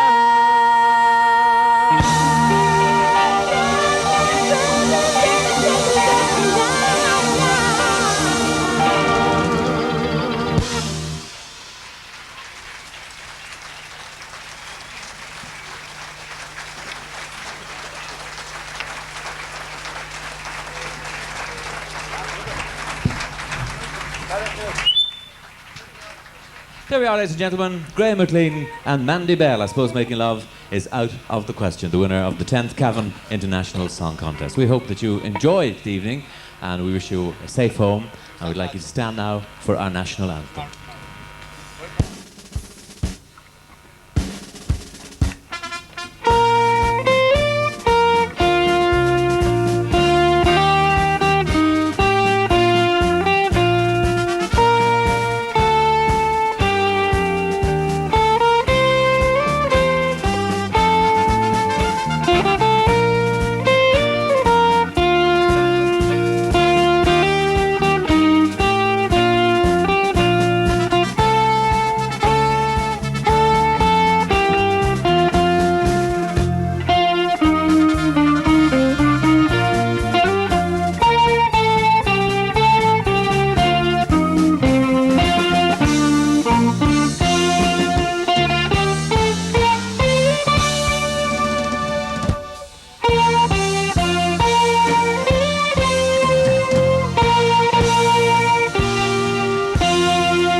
Pleasure, Darby. Pleasure was all yours, there. Thank you very much, Darby.